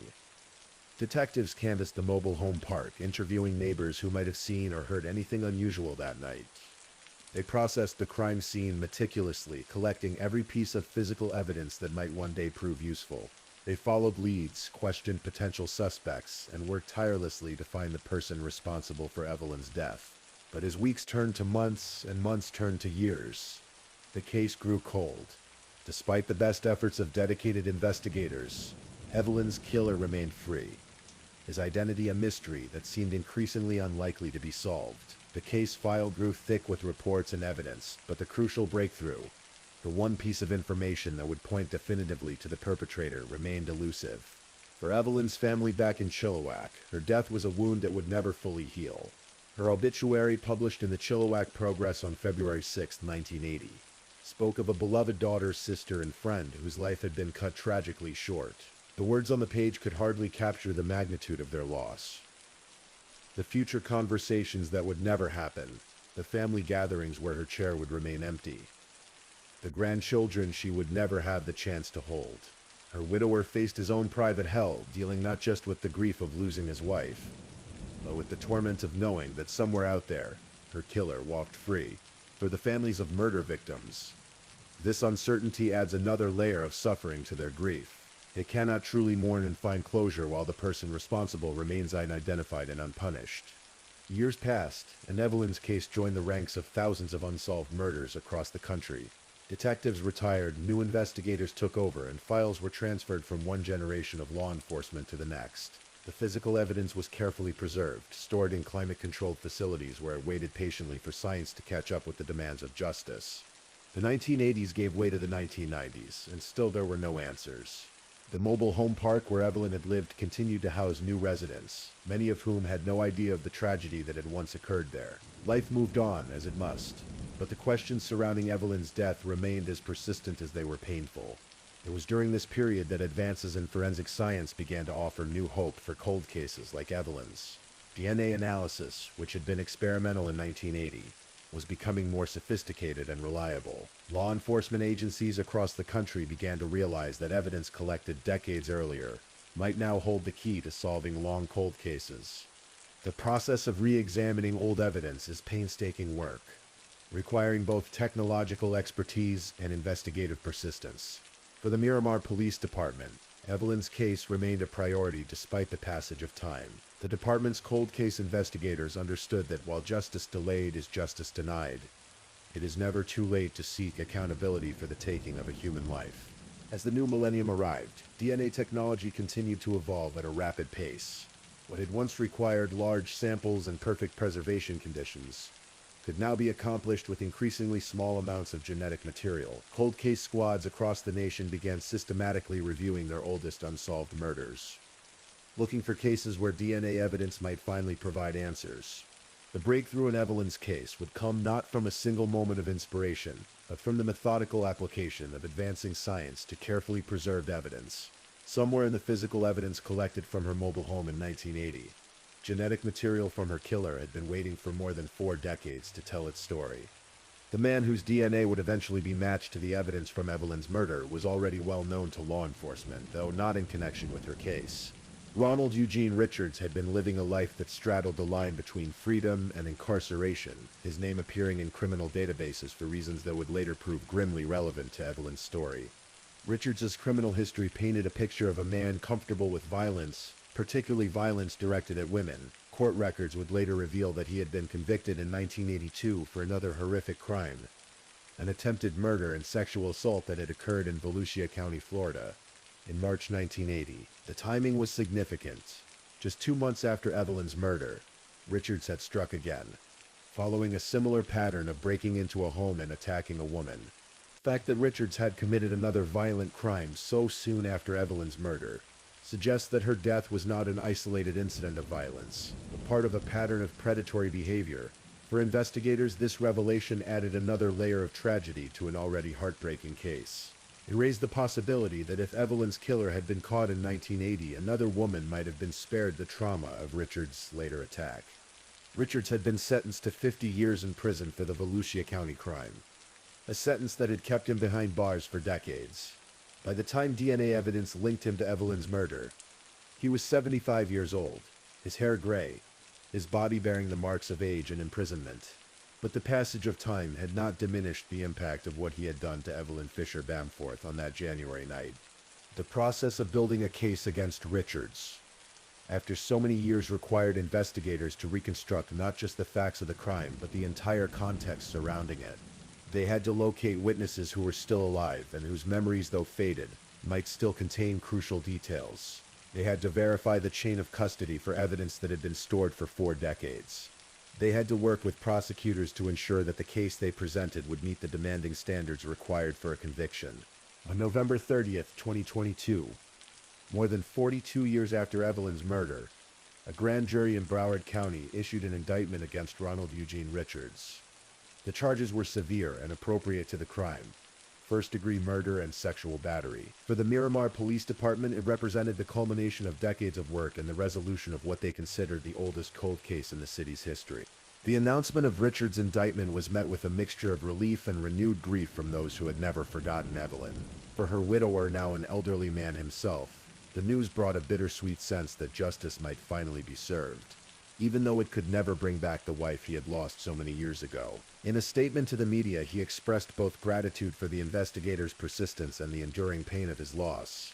For the investigators who had worked on Evelyn's case over the decades, the indictment represented validation of their commitment to seeking justice regardless of how much time had passed. Detective work on cold cases requires a special kind of dedication, the ability to care deeply about victims they may never have met, to pursue leads that may lead nowhere, and to maintain hope even when a case seems unsolvable.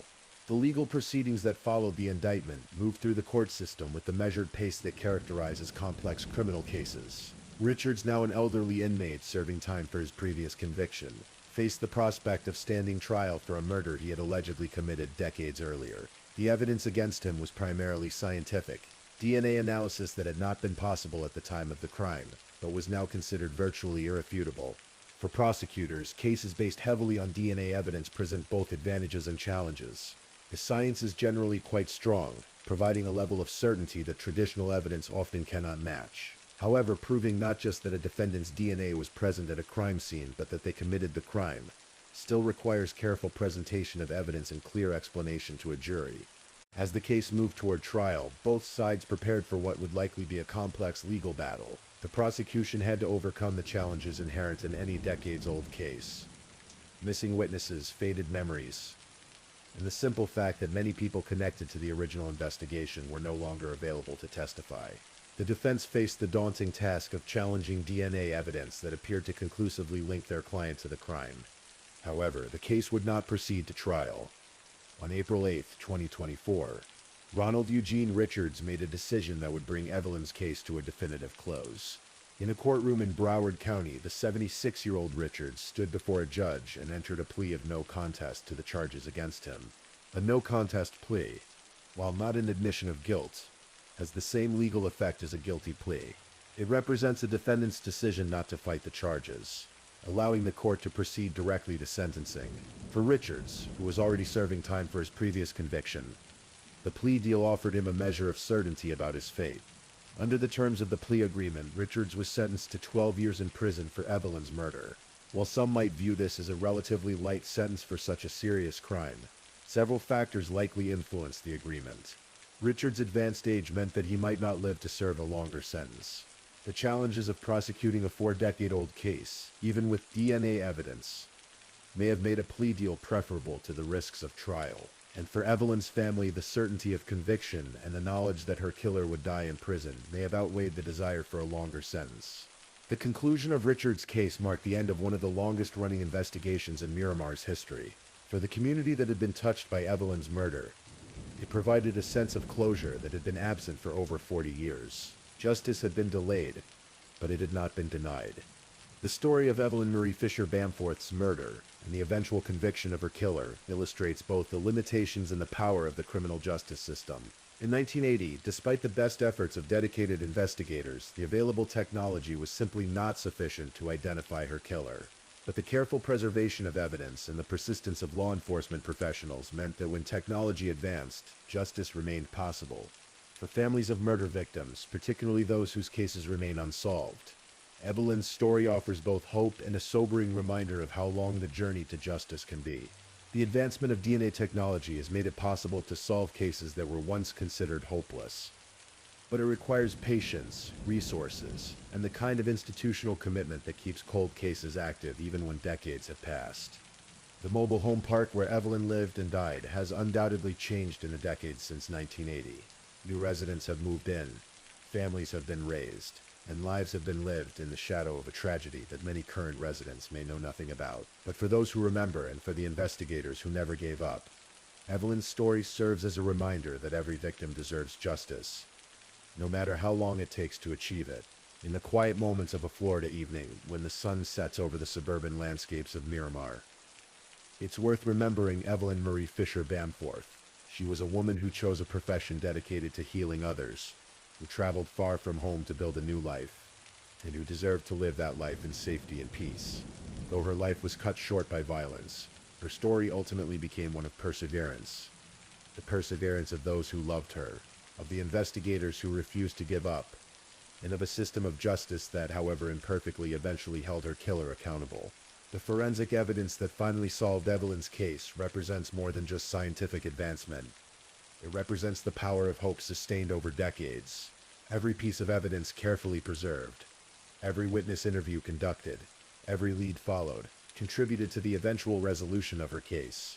In a world where justice can seem elusive and where the worst crimes sometimes go unpunished, Evelyn's story stands as a testament to the possibility that truth will eventually emerge, even when it takes nearly half a century to do so. For Ronald Eugene Richards, now in his 70s and facing the remainder of his life behind bars, his conviction for Evelyn's murder represents the final accounting for a crime committed in his younger years. Whether he feels remorse for what he did that January night in 1980 is known only to him, but his plea of no contest at least acknowledges the overwhelming evidence of his guilt. The resolution of Evelyn's case also highlights the importance of supporting law enforcement's efforts to solve cold cases. These investigations require significant resources, specialized personnel, advanced technology, and the institutional commitment to pursue justice even when years have passed without progress. They require police departments to maintain evidence storage facilities, to train investigators in the latest forensic techniques, and to prioritize cases that may not generate headlines but matter deeply to the families affected. As we reflect on Evelyn's story, we're reminded that behind every criminal case is a human being whose life had value, whose death created ripples of grief that extended far beyond the immediate crime scene. Evelyn was someone's daughter, someone's wife, someone's colleague and friend. She was a nurse who spent her days caring for others, who chose a profession that required both skill and compassion. Her murder represented not just the loss of one life, but the loss of all the good she might have done, all the patience she might have comforted, all the love she might have given and received in the years stolen from her. The technology that eventually solved Evelyn's case continues to evolve, offering hope for the resolution of other cold cases that have languished for decades.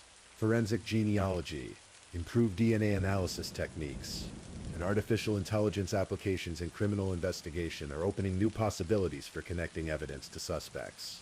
For the families of victims whose cases remain unsolved, these advances represent reasons for continued hope.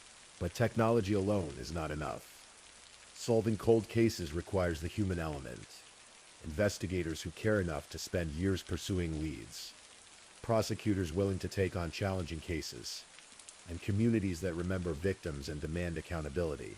It requires the kind of institutional memory that keeps cases active, even when the original investigators have retired and the immediate public attention has faded. In the end, the story of Evelyn Marie Fisher Bamforth's murder is both deeply tragic and ultimately hopeful. It's tragic because a young woman's life was cut short by senseless violence, because her family and friends had to live for decades without answers, and because her killer remained free for so long. But it's hopeful because it demonstrates that justice, however delayed, is still possible, that evidence carefully preserved can eventually speak, that investigators' dedication can eventually pay off, and that the arc of justice, though long, can indeed bend toward accountability. As this story comes to its close, in the quiet hours when sleep beckons and the day's concerns fade into darkness, we can remember Evelyn Fisher Bamforth, not just as a victim, but as a person who mattered, whose life had meaning, and whose story ultimately became a testament to the power of persistence in the pursuit of justice. Though she has been gone for more than 4 decades, her story lives on as a reminder that every victim deserves to be remembered, every case deserves to be pursued, and every family deserves answers, no matter how long those answers may take to arrive. In the gentle quiet of night, as we settle into our own beds and trust in our own safety, we can honor Evelyn's memory by remembering that such safety is precious, that those who work to protect it deserve our support, and that justice, though sometimes slow, remains one of humanity's highest aspirations. Her story ends not with her death, but with the eventual accountability of the one who took her life. A reminder that in the long arc of justice, truth has a way of emerging, even from the darkest of circumstances. Please, if you're still awake, let's move on to our last story. Story 5. Tonight we're going to explore a case that shocked Los Angeles in November 2021. The tragic deaths of two young women whose lives were cut short during what should have been a simple night out with friends. This is the story of Christy Giles and Hilda Marcela Cabrales Arzola, two bright souls whose paths crossed in the sprawling city of Los Angeles, forming a friendship that would tragically end in one of the most disturbing cases the city has seen in recent years. It's a story about dreams, friendship, and the dangerous predators who lurk in the shadows of Hollywood's glittering facade. Let's begin with Christy Lee Giles Cilliers, a 24-year-old woman with dreams as bright as the California sun. Christy had made her way to Los Angeles with aspirations that drew so many to the City of Angels. She wanted to be a model and an actress. With her striking looks and determined spirit, she had begun to carve out a place for herself in the competitive world of entertainment. Christy wasn't alone in her journey. She had married Jan Cilliers, and together they were building a life in Los Angeles. Like many couples drawn to the entertainment industry, they supported each other's dreams while navigating the complexities of a city where success often felt tantalizingly close, yet frustratingly elusive. But modeling and acting weren't Christy's only interests.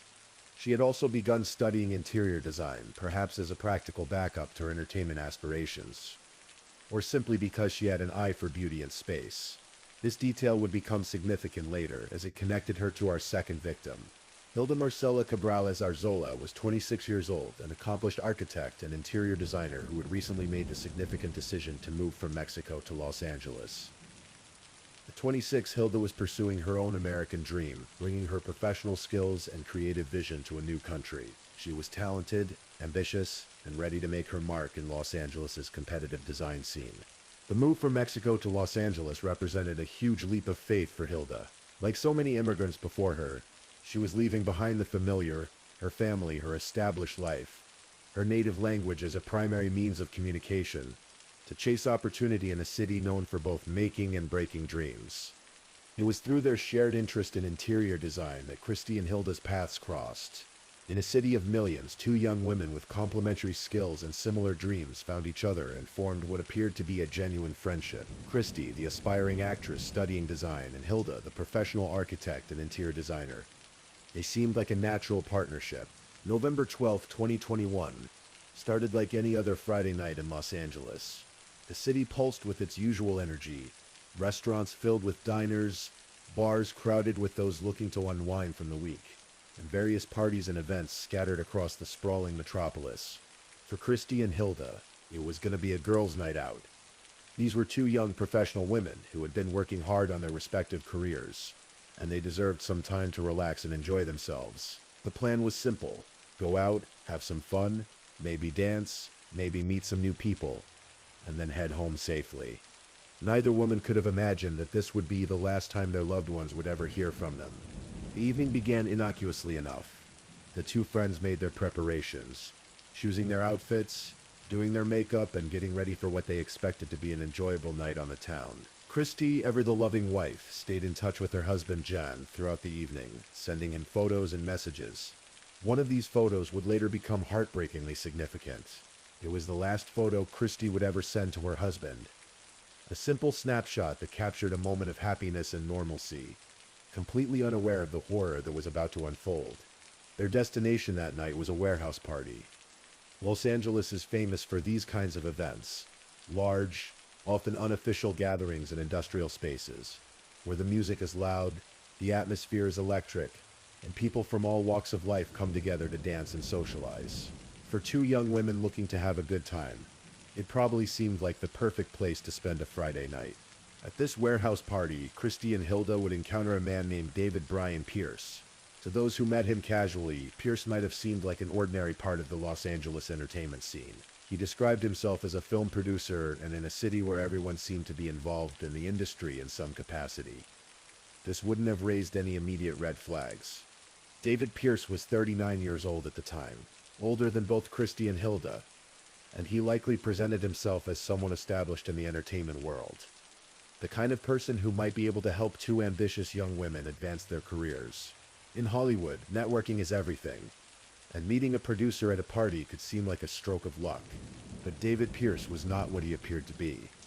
Behind his facade as a Hollywood producer lurked something much darker and more dangerous. To understand what happened to Christy and Hilda, we need to understand who David Pierce really was.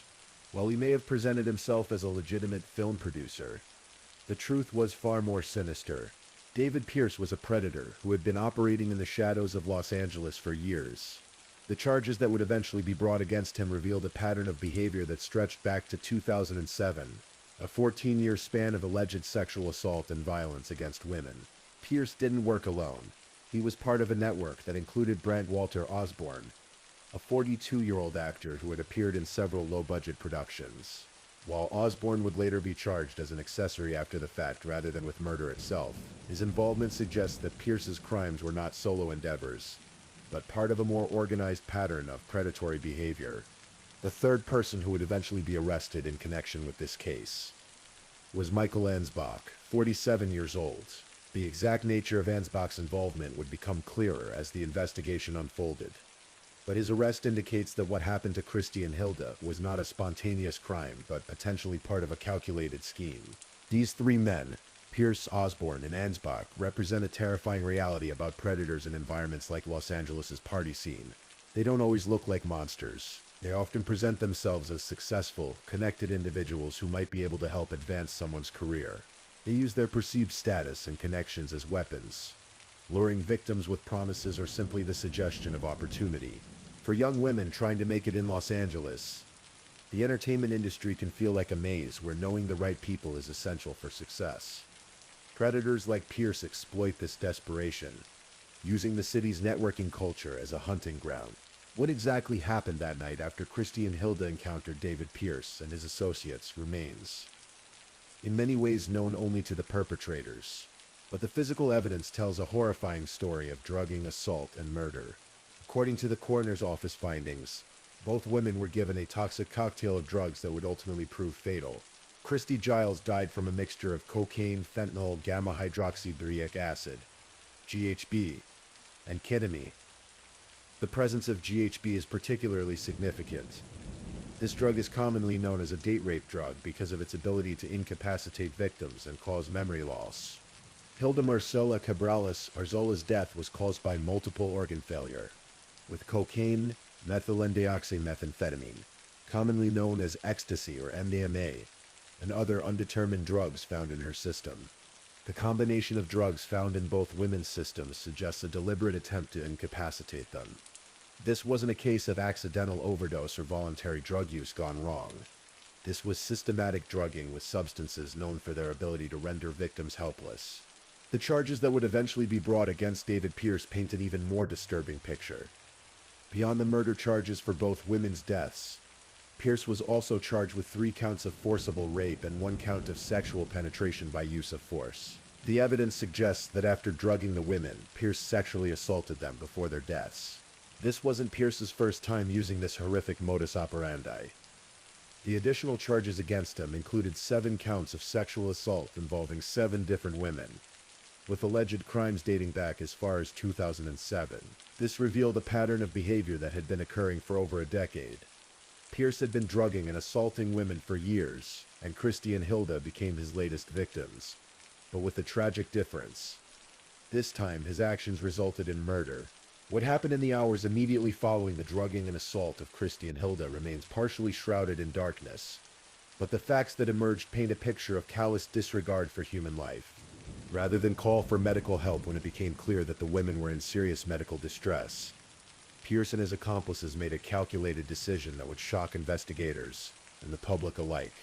They decided to dump the dying women at hospitals, apparently hoping to make their deaths look like accidental overdoses. But even this plan revealed their cowardice and complete lack of humanity. They didn't simply drive the women to the nearest emergency room and carry them inside, calling for help. Instead, they dressed as masked men and used a vehicle without license plates, clearly attempting to avoid identification while disposing of what they apparently viewed as evidence of their crimes. The 2 women were taken to separate hospitals. Christy Giles was dumped outside a hospital in Culver City, while Hilda Marcela Cabrales Arzola was left at a different facility. The decision to separate them suggests a deliberate attempt to complicate any potential investigation. If the women were found at different locations, it might be harder for authorities to connect their cases. For Christy, the damage was already too severe. She was pronounced dead shortly after being discovered outside the Culver City Hospital. The toxic combination of drugs in her system had already done its fatal work. Hilda's situation was different, but equally tragic. She was still alive when she was found, and medical personnel were able to resuscitate her. For a brief moment, there might have been hope. Hope that she would survive. Hope that she might be able to tell investigators what had happened. Hope that justice might be served. But the damage to Hilda's body was catastrophic. She was placed on life support as her organs began to fail. One by one, her family rushed to be by her side, clinging to whatever hope remained. For nearly 2 weeks, they maintained a vigil, praying for a miracle that would never come. On November 24, 2021, the decision was made to take Hilda off life support. She died that day, one day before her 27th birthday. The cruel timing of her death added another layer of heartbreak to an already devastating tragedy. Instead of celebrating another year of life, her family found themselves planning a funeral. From the very beginning, investigators suspected that the deaths of Christy Giles and Hilda Marcela Cabrales Arzola were not accidental overdoses. The circumstances of how they were found, dumped by masked men at separate hospitals, immediately raised red flags. Los Angeles police began investigating the case as potential homicides, well before the coroner's office would officially rule the deaths as such. The behavior of whoever had dumped the women was not consistent with friends or acquaintances trying to help someone in medical distress. Friends don't put on masks and remove license plates before taking someone to the hospital. The investigation faced immediate challenges. The perpetrators had clearly taken steps to avoid identification. The masks, the missing license plates, the separation of the victims, and the choice to dump rather than properly deliver the women. For medical care, all suggested a calculated attempt to cover their tracks. However, they hadn't counted on the determination of the victims' families, particularly Christie's husband, Jan Cilliers. Rather than waiting for the police investigation to unfold at its own pace, Jan took matters into his own hands and began conducting his own investigation into his wife's death. Jan's investigation would prove crucial to the case. He started by retracing Christie's steps on the night she died, using social media, phone records, and witness accounts to piece together his wife's final hours. This wasn't just a grieving husband searching for answers. This was a methodical investigation that would provide crucial leads for law enforcement. Through his efforts, Gian was able to identify some of the people his wife had encountered on her final night, including David Pierce. This information would become vital to the police investigation, providing them with specific individuals to focus on rather than having to start from scratch with no leads. The digital age proved to be both a blessing and a curse for criminals like Pierce. While technology provided new ways to cover tracks and hide identities, it also created digital footprints that could be followed by determined investigators. Cell phone records, social media posts, digital photos, and other electronic evidence would all play crucial roles in building the case against Pierce and his accomplices. In modern criminal investigations, digital evidence often provides the breakthrough that traditional detective work cannot. The case of Christy Giles and Hilda Marcela Cabrales Arzola would be no exception. Investigators began analyzing cell phone records, looking for connections between the victims and potential suspects. They examined social media posts from the night in question, searching for photos, videos, or messages that might provide clues about what happened. The digital trail also included analyzing the victim's own phones and social media accounts. Remember, Christy had been sending photos and messages to her husband throughout the evening. These communications provided investigators with a timeline and potentially crucial information about whom she had encountered and where she had been. Location data from cell phones proved particularly valuable. In the modern era, our phones constantly track our movements, creating a digital map of everywhere we go. For investigators, this meant they could potentially track not only where Christy and Hilda had been, but also where their suspected attackers had gone both before and after the crime. The investigation also revealed the broader pattern of David Pierce's alleged crimes. As investigators dug deeper into his background, they discovered that Christy and Hilda were not his only alleged victims. The 7 additional charges of sexual assault against 7 different women, dating back to 2007, painted a picture of a serial predator who had been operating in Los Angeles for over a decade. This discovery was both horrifying and helpful to the investigation. While it revealed that more women had suffered at Pierce's hands, it also provided investigators with additional evidence, and potentially more witnesses who could testify about his pattern of behavior. The digital evidence and witness testimony began to paint a clear picture of what had happened on November 12, 2021. It showed how Pierce had encountered the two women, how they had ended up in his company, and what had transpired in the hours that followed. The investigation into the deaths of Christy Giles and Hilda Marcela Cabrales Arzola culminated in a series of arrests that would bring the case into the public spotlight. David Brian Pierce, the alleged ringleader, was arrested and charged with 2 counts of first-degree murder for the rape and deaths of both women. The first-degree murder charges indicated that prosecutors believed Pierce had planned and intentionally caused their deaths, rather than their deaths being an accidental consequence of assault or drugging. In addition to the murder charges, Pierce faced 3 counts of forcible rape and 1 count of sexual penetration by use of force related to the attacks on Christy and Hilda. But the charges didn't stop there. As the investigation had revealed, Pierce's alleged crimes extended far beyond the deaths of these 2 women. He was also charged with 7 additional counts of sexual assault involving 7 different women, with these alleged crimes dating back as far as 2000. Grant Walter Osborne, the 42-year-old actor, was charged with 2 counts of accessory after the fact in connection with the deaths of both women. While he wasn't charged with murder itself, the accessory charges suggested that prosecutors believed he had helped Pierce cover up the crimes after they occurred. The third arrest was Michael Ansbach, though the specific charges against him would become clearer as the legal proceedings advanced. The arrest brought some measure of relief to the families of Christy and Hilda, though nothing could truly ease their pain. Los Angeles County District Attorney George Giscon acknowledged this reality when he announced the charges, stating that he recognized the charges were a small consolation to the friends and family members of the victims.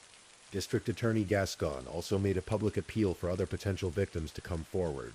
This was a recognition that based on the charges and evidence they had uncovered, there might be additional victims who hadn't yet spoken with authorities. In cases involving serial predators, it's common for there to be more victims than initially known, and law enforcement often relies on the publicity around arrests to encourage other victims to step forward. The path from arrest to trial in a complex murder case like this one is never simple or quick. The legal proceedings would stretch over several years, with various motions, hearings, and legal challenges along the way. David Pierce initially planned to plead not guilty to all charges, which is standard in serious criminal cases.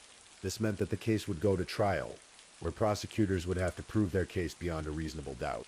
The trial itself would be a test of the digital evidence that investigators had gathered, as well as the testimony of witnesses and experts. Prosecutors would need to prove not only that Pierce had caused the deaths of Christy and Hilda, but that he had done so with malice aforethought, the legal standard for first-degree murder.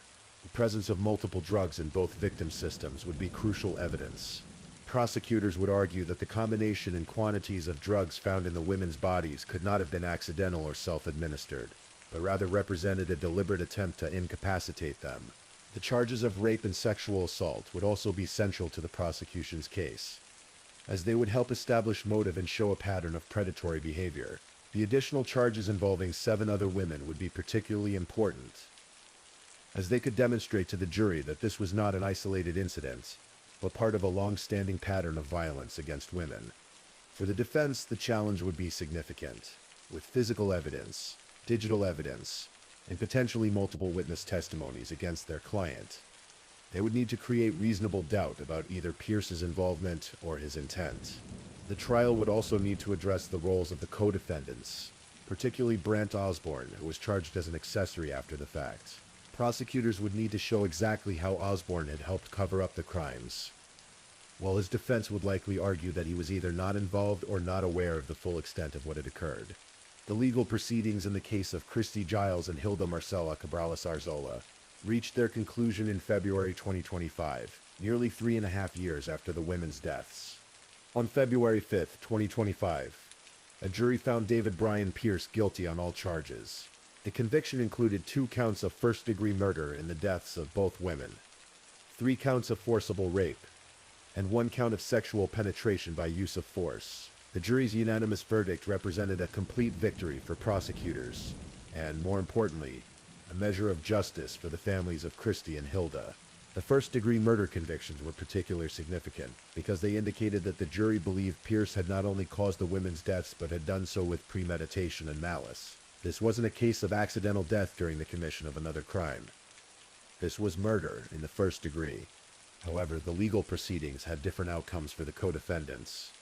While Pierce was convicted, there was a mistrial in the case against Brent Osborne. This meant that while prosecutors had successfully proven their case against the main perpetrator, questions remained about the exact level of involvement of his alleged accomplices.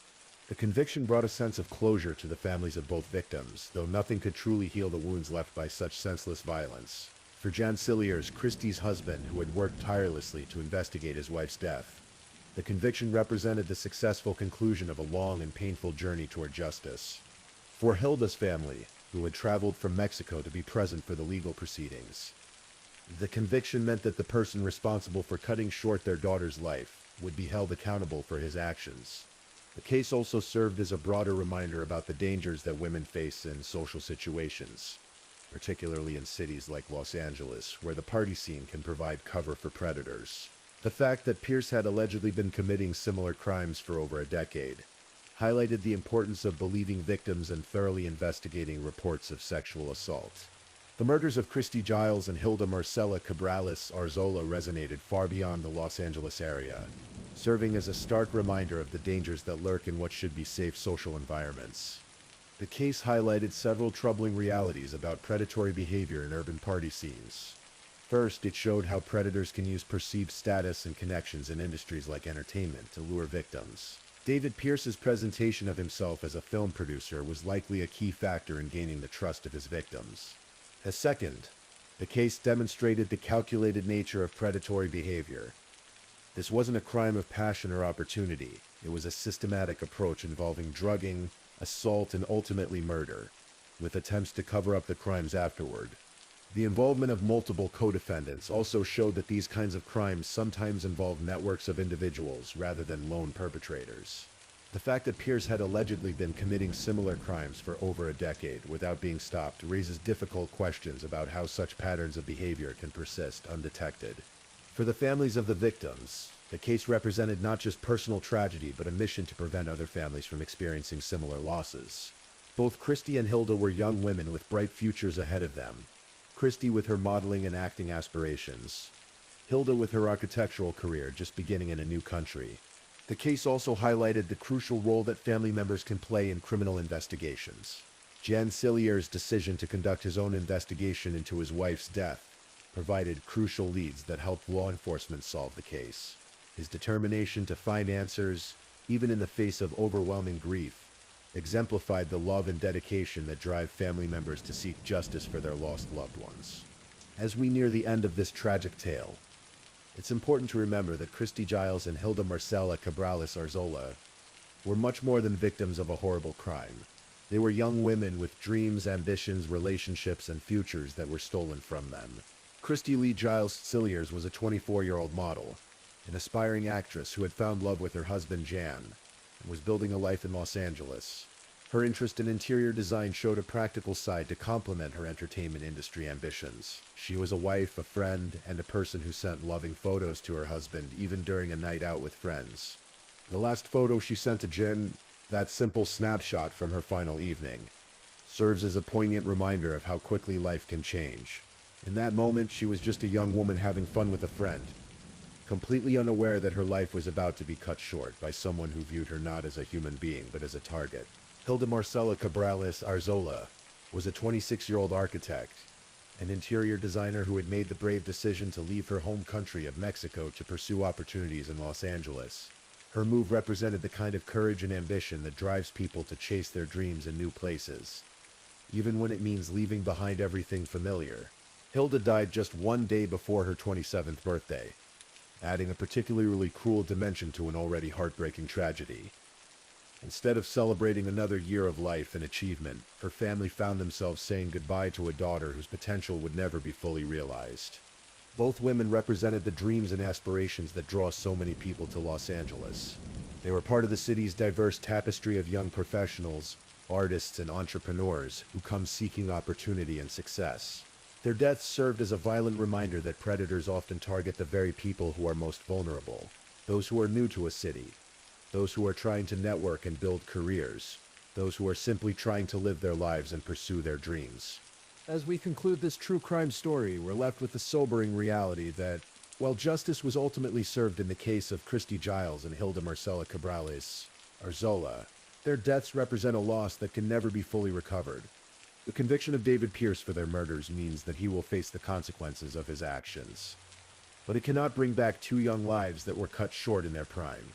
It cannot erase the pain felt by John Cilliers, who lost his wife and partner. It cannot comfort Hilda's family in Mexico, who sent their daughter to pursue her dreams in America, only to lose her to senseless violence. What we can take from this case is the importance of looking out for one another, especially in social situations where alcohol and drugs might impair judgment.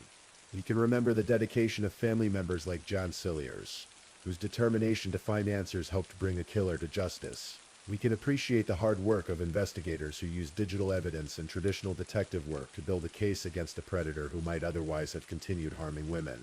Most importantly, we can remember Christy and Hilda, not just as victims, but as young women who had hopes, dreams, and people who loved them.